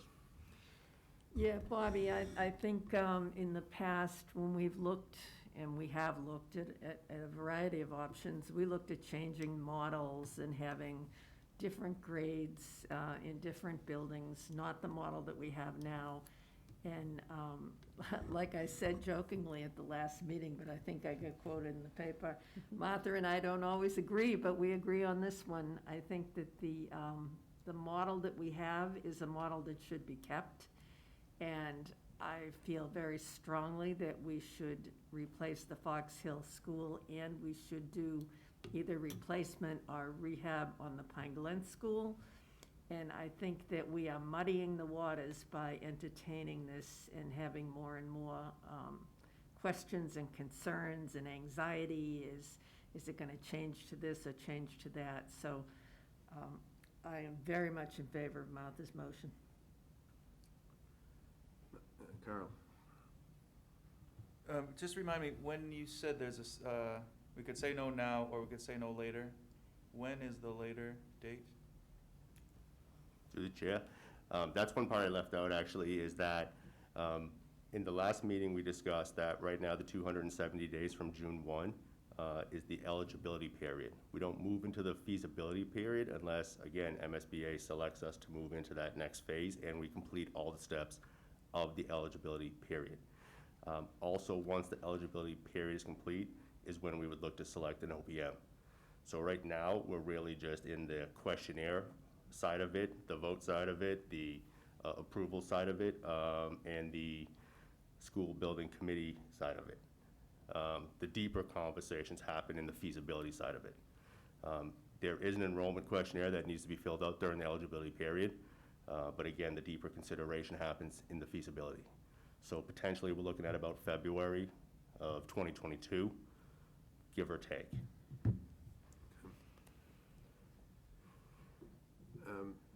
When we were talking about all this previously, I shared the opinion that an 800 or 900 student elementary school was too large. Somebody floated an idea, which to me was interesting, that you could essentially build 2 elementary schools up there, connect them with a corridor or something, so it's one building. but instead of one 900-student school, you have two 450-student schools. And that had some potential merit to me, at least certainly from an enrollment standpoint, until I started listening to a lot of the neighborhood input. You know, that's tucked away in a corner up there, and there's only two roads in, Fox Hill and Westwood, and there's gonna be a lot of buses coming in and out every single day, and cars and whatnot. So, well, that, to me, was the only potentially educationally acceptable alternative of trying to get two buildings combined into one general area and essentially get two new school buildings at once. I just don't think the logistics there are gonna work. It hadn't even occurred to me till it was brought up, but the more I thought about it, it's, you see what the traffic's like on Wynn Street, which is a heavily traveled road, trying to get people to and from the middle school or Memorial. You try to do that through small residential streets with 900 kids trying to get in and out of there. I think that would be a nightmare. So I would be inclined to agree on the motion. I would have liked to have tried to creatively come up with some way of doing that. I thought it made sense, and it was a good way to get both of them done at once. But I just don't see how it can happen. I mean, we got plenty of land up there, but it's just hard to get to. So unless somebody has some other idea of helicoptering them in, I'm not sure that's gonna work. Well, now there you go, helicopters. Helicopter. Yeah, well, I don't think the MSBA will support a helicopter pad. No? So, unless there's more discussion on the motion, there is a motion on the table, and that motion essentially is to focus this project just on the replacement of the Fox Hill School on the Fox Hill site. And if there's no other discussion on the motion, we'll put that motion to a vote. All in favor, say aye. Aye. Opposed? That passes 5-0-0. So there.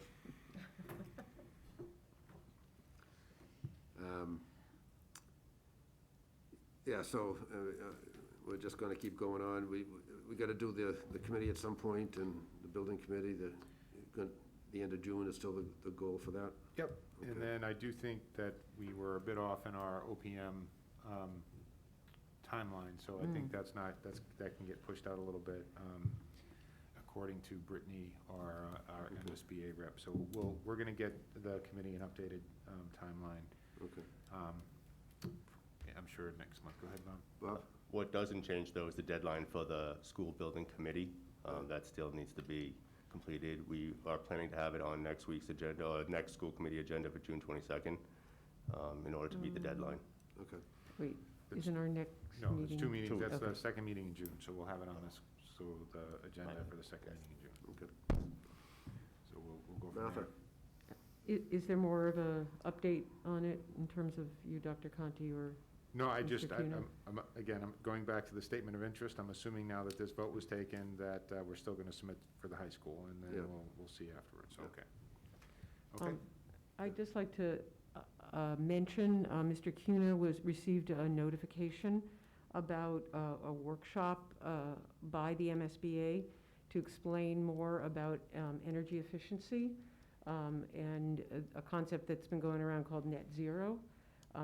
And I'm going to participate, Bob's going to participate, and Mr. Parsons and I are going to participate, and I'm hoping to learn more, because for both of these projects, I have a lot of concern about making sure that we build healthy and sustainable buildings.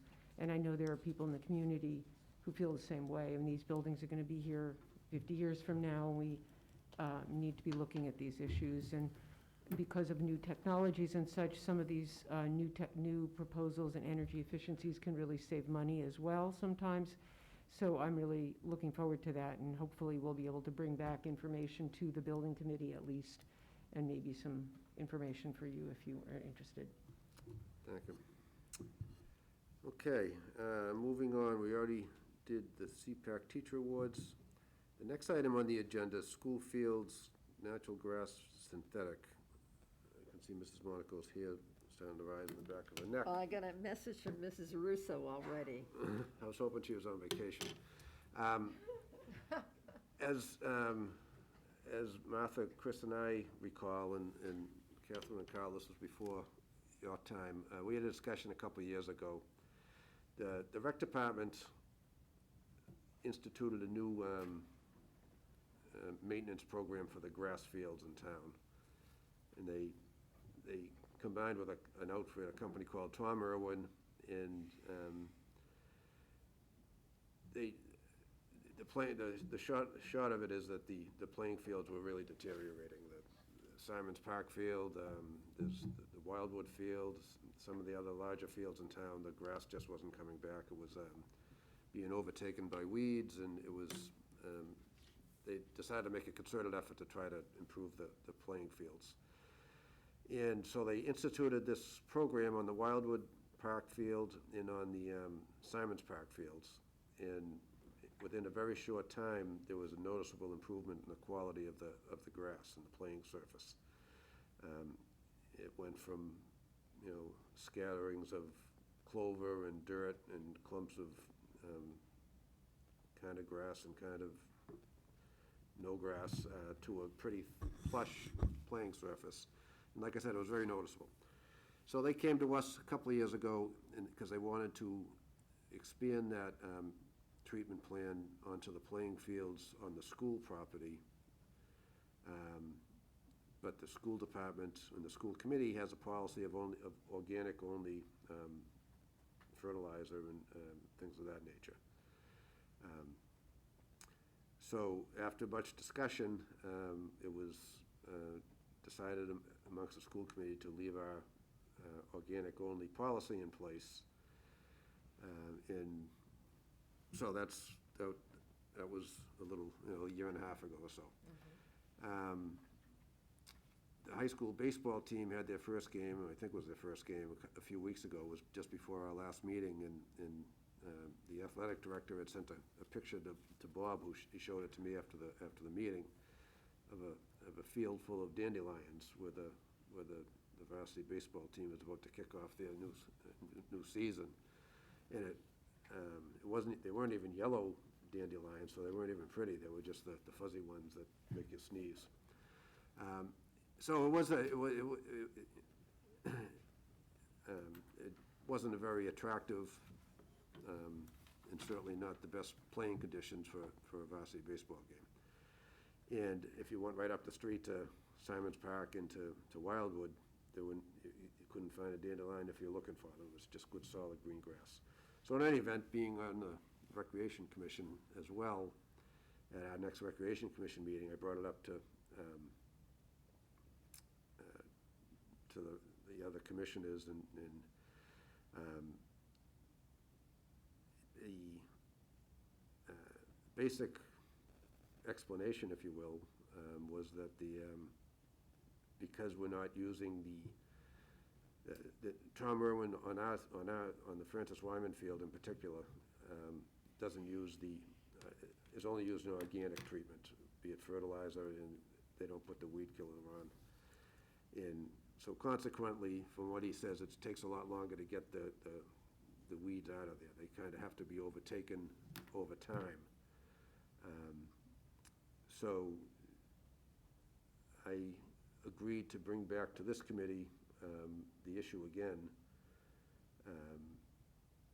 because the rec feels strongly that if they could treat the Francis Wyman field similar to the way they're treating the Wildwood and Simons Park in very short order, that field would be in good playing condition.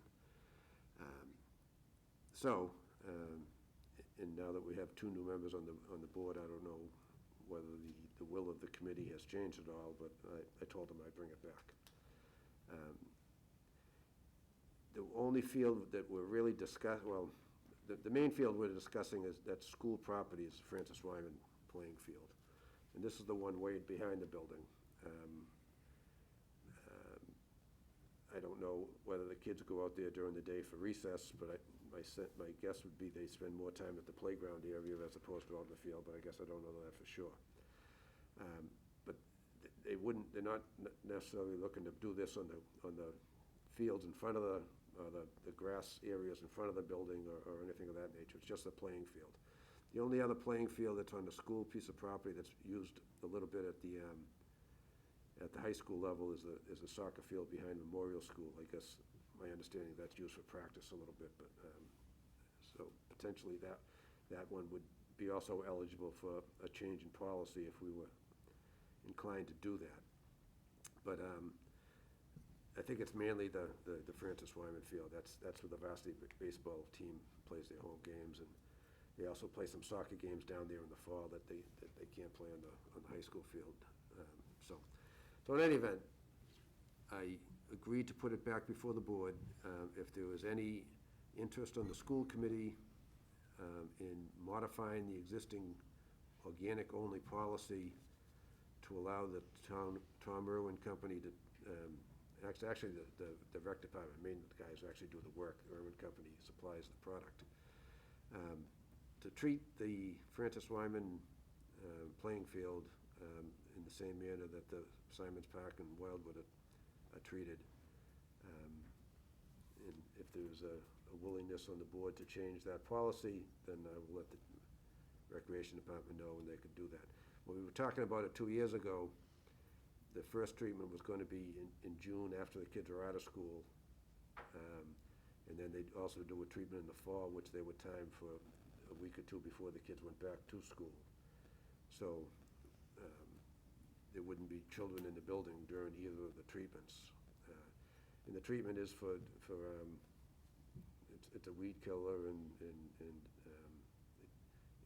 tamps down all of the weeds and promotes the grass growth. So in any event, that's why that's on the agenda. I did agree to put it on the agenda and make it a discussion point at a meeting. So I don't know what the will of the committee is. If you want to leave things the way they are, I'll let the rec know that. But if people want to talk about it, happy to do that. Martha? I know Mrs. Bond wants to speak, but I just want to clarify that it's I also went through that conversation a couple of years ago.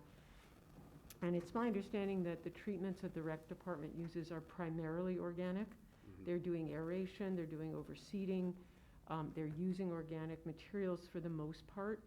The specific request they had made a couple of years ago was to do a particular targeted weed killer for one or two. They had done one treatment at Wildwood and it had been successful, so they didn't have to do the second one. You know, I read through all the chemical reports and I can't tell you really what it meant. I'd rather not put chemicals on, and we did decide not to use that. But I just wanted to be clear that the Tom Irwin program for the lawns, for the grass, is primarily an organic program. Now, I'm sure there are people who would say, well, if it's not fully organic, then it's not organic. So, I mean, that's an authentic argument, but I wanted to clarify that it's not about going back to the old way that people used to treat their lawns. So, thank you. My question is just, is there a cost difference to make the change?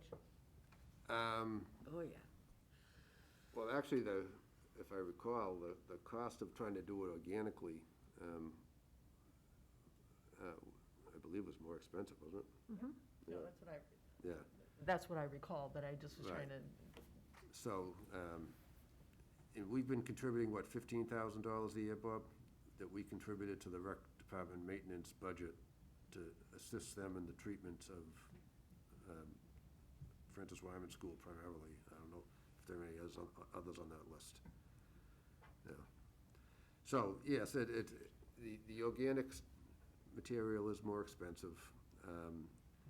And people who have done organic treatments of their lawns, such as Mrs. Monaco said, they can be successful and they do a good job, but it's a longer process. And again, I don't know anything about this stuff, but it clearly is not working yet on the Francis Wyman School, certainly as opposed to the Wildwood field and the Simons Park field. Carl? Is it aesthetic or actual playability on the field? Both, but It I is think, I think the motivation is playability. It's, you know, if it's a thick cushion of grass, there's some safety benefits to that than if it's hard pan and rutted, you know, muddy and dirt and whatever. But clearly it looks better too. So as it stands now, it looks worse and is less safe? Is that true? It's, It's pushing. when you say less safe, I would prefer to say that when you have a thick plush lawn, whether it's get that way organically or not, it's a better playing surface than a lawn that has not been properly treated. So I mean, there are areas down there that probably are fine, and then there are other areas in front of the goals or whatever that tend to get chewed up and, you know, it's a little uneven, and so I don't want to say it's less safe because I don't want to be an alarmist, but Right. I'm guessing that you'll have, Safe if I is was the a wrong player, word. I'd rather be running on Yeah. a plush grass than Yeah, safe was the wrong word for Yeah. me to use, but one more question. Is this, the organic method, is it a process that we just have to be more patient, or is it supposed to be better by now? No, I think more patient is probably, when we decided to go this route, we were told it would take longer. And this is the second year, and it still hasn't taken all. Again, the way it was explained to me, and I really don't know much about it, but it said the more that you overseed it and aerate it, the grass will eventually come in, and that will push the weeds out. But it does take time, and, you know, I don't know whether with a larger field like that makes it slower or faster, I don't know, because you're not just doing your little front yard, you're doing, you know, several acres of, but it clearly hasn't happened yet. I do know, I saw the picture that Bob showed me after our meeting last time, and I know that the athletic director was not very pleased with the condition. Chris?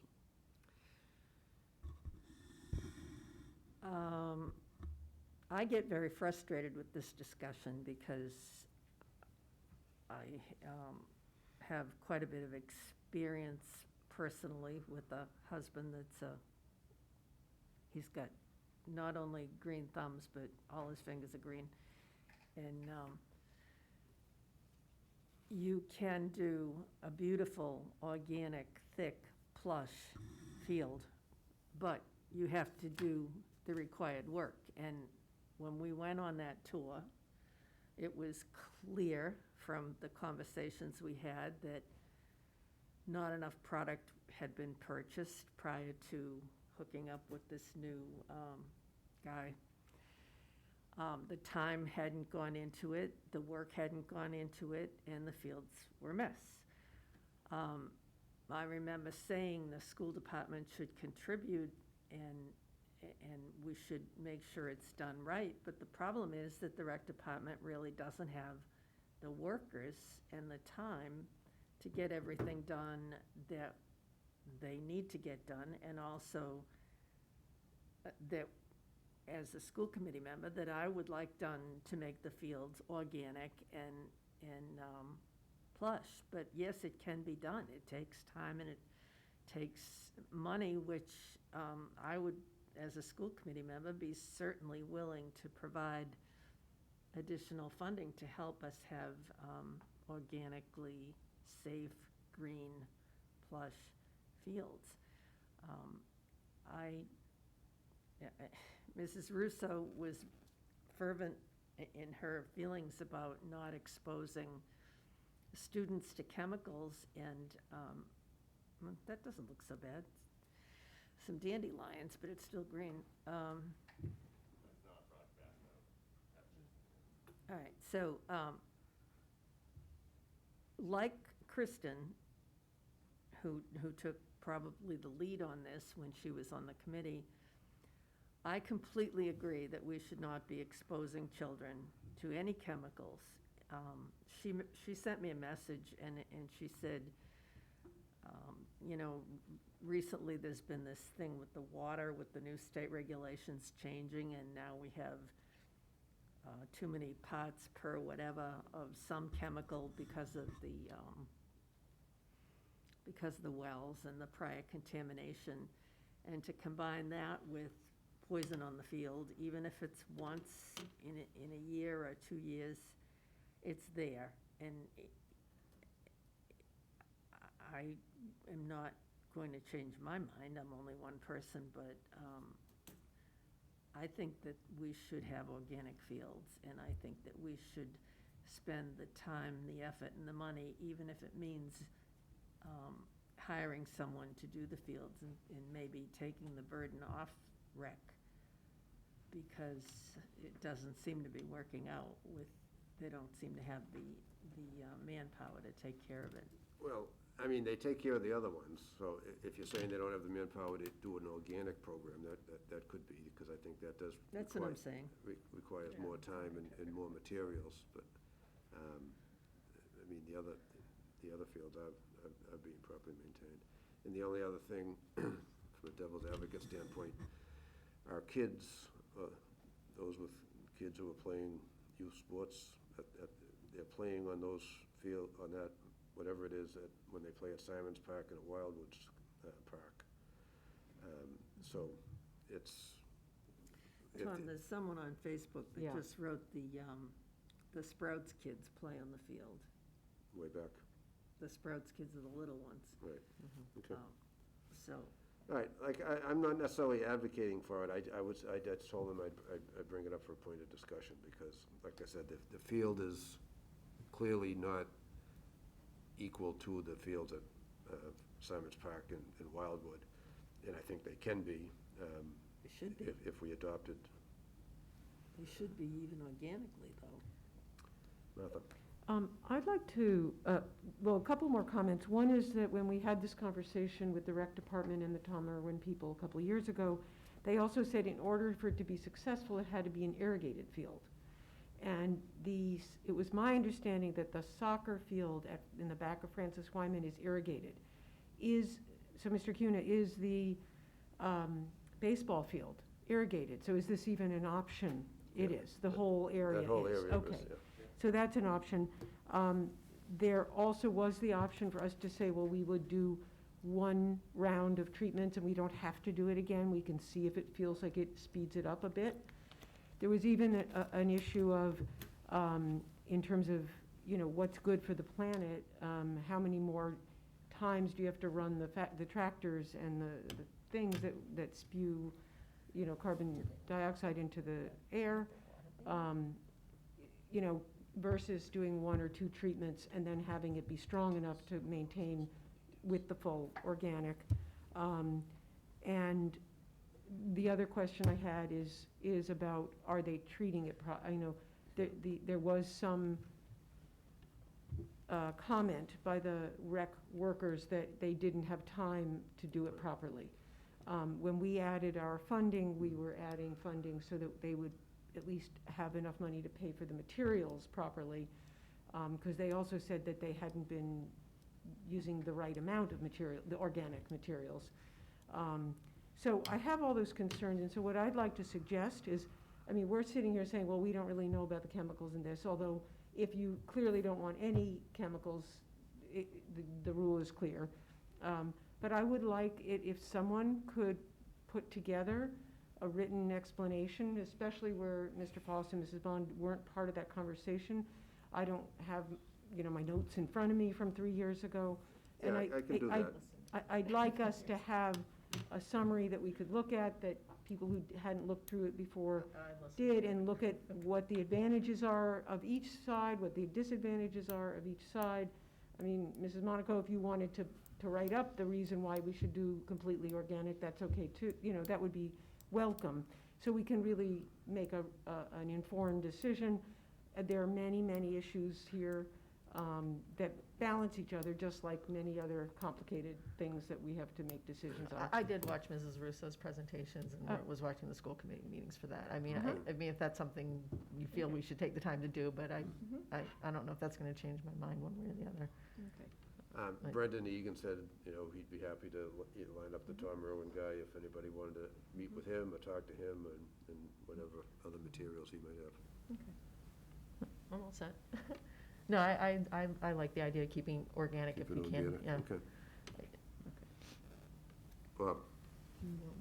I just wanted to comment that the original conversations that we had regarding the rec department and with Tom Irwin was that the plan for the school department was that it did include additional irrigation, additional top seed, and additional aeration. And in the beginning of the plan, multi-year plan was going to be, Tom Irwin was going to source a lot of that outside work as the rec department built up not only the knowledge to do it, but also the equipment to do it as well. I know that the rec department has been sourcing some of that equipment. Some they just got funded, so they're looking to July 1 purchase a new aerator. But again, there was an expectation that it would take a few years to see that same level of field Yeah, no, that was. density and whatnot that we would see at the other fields. Yeah, Has that been done? Well, we're in the middle of it. We're in the No, middle I of mean, yes, I was the treatments. noticing, I noticed that they are going to purchase a new aerator, and do you feel that they've been doing what they said they would be doing? Yeah? No, I think the plan is coming as discussed.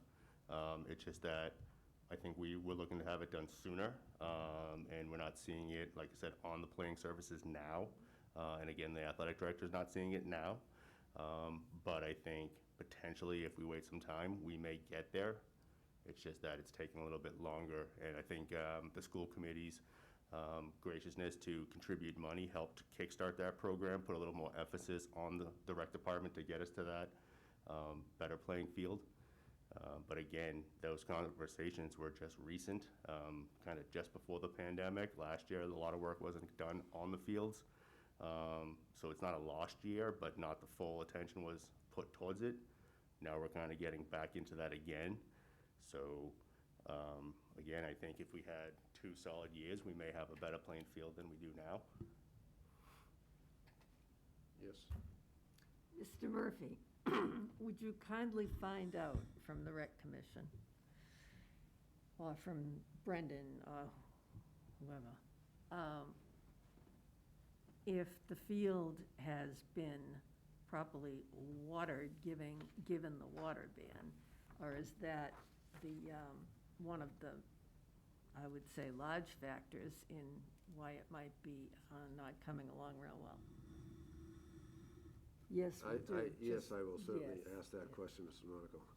Thank you very much, Mr. Murphy. Yeah, the water ban hasn't been too bad this year. Last year was very bad, so I'm sure that didn't help matters. However, the same water ban is on the Simons Park field and the Wildwood field, and those are suffering. Why don't you ask them which ones they're I will. watering more? I'll ask them that. So in any event, like I said, I indicated that I'd throw it out there. I don't know whether there's a sense amongst the committee to consider changing the policy. That's something just to kind of think about, and, you know, I'll try to get some more information from the rec to answer some of the questions that have come up. And as time goes on, it's something just to keep an eye on. I mean, Bob's right, and they clearly said it was gonna take a longer period of time, and, you know, if we wanna hang in there for another year or two to see how it works, you know, it's gonna be another year or two of those types of pictures and from baseball, varsity baseball and JV baseball parents and coaches and athletic directors, but, you know, I have no problem with giving it a shot and see if it'll work, but, like I said, I was asked to bring it forward, so consider it brought forward. But I don't think anybody was expecting any action tonight on this. I just kind of wanted to make people aware of it. I'll try to get some more information, and we can kind of keep an eye on it going forward. Anything else on the subject? Seeing nothing. Summer school committee meeting schedule. Well, say that 3 times fast. Again, Punctuation is everything. thank you, Mr. Chair. We're proposing July 20th and August 17th would be the 2 dates. If the governor does extend his remote meeting law exception through the calendar year, then people can join us from wherever they are. But those are the 2 dates that Sharon put out would be, again, July 20th and August 17th. August 17th. Is that okay with everybody? Looks Conflicting good with now. calendars or anything? Okay, so we'll go with that.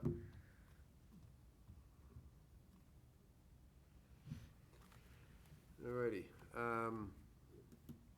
Anybody else have anything they want to bring forward before we adjourn?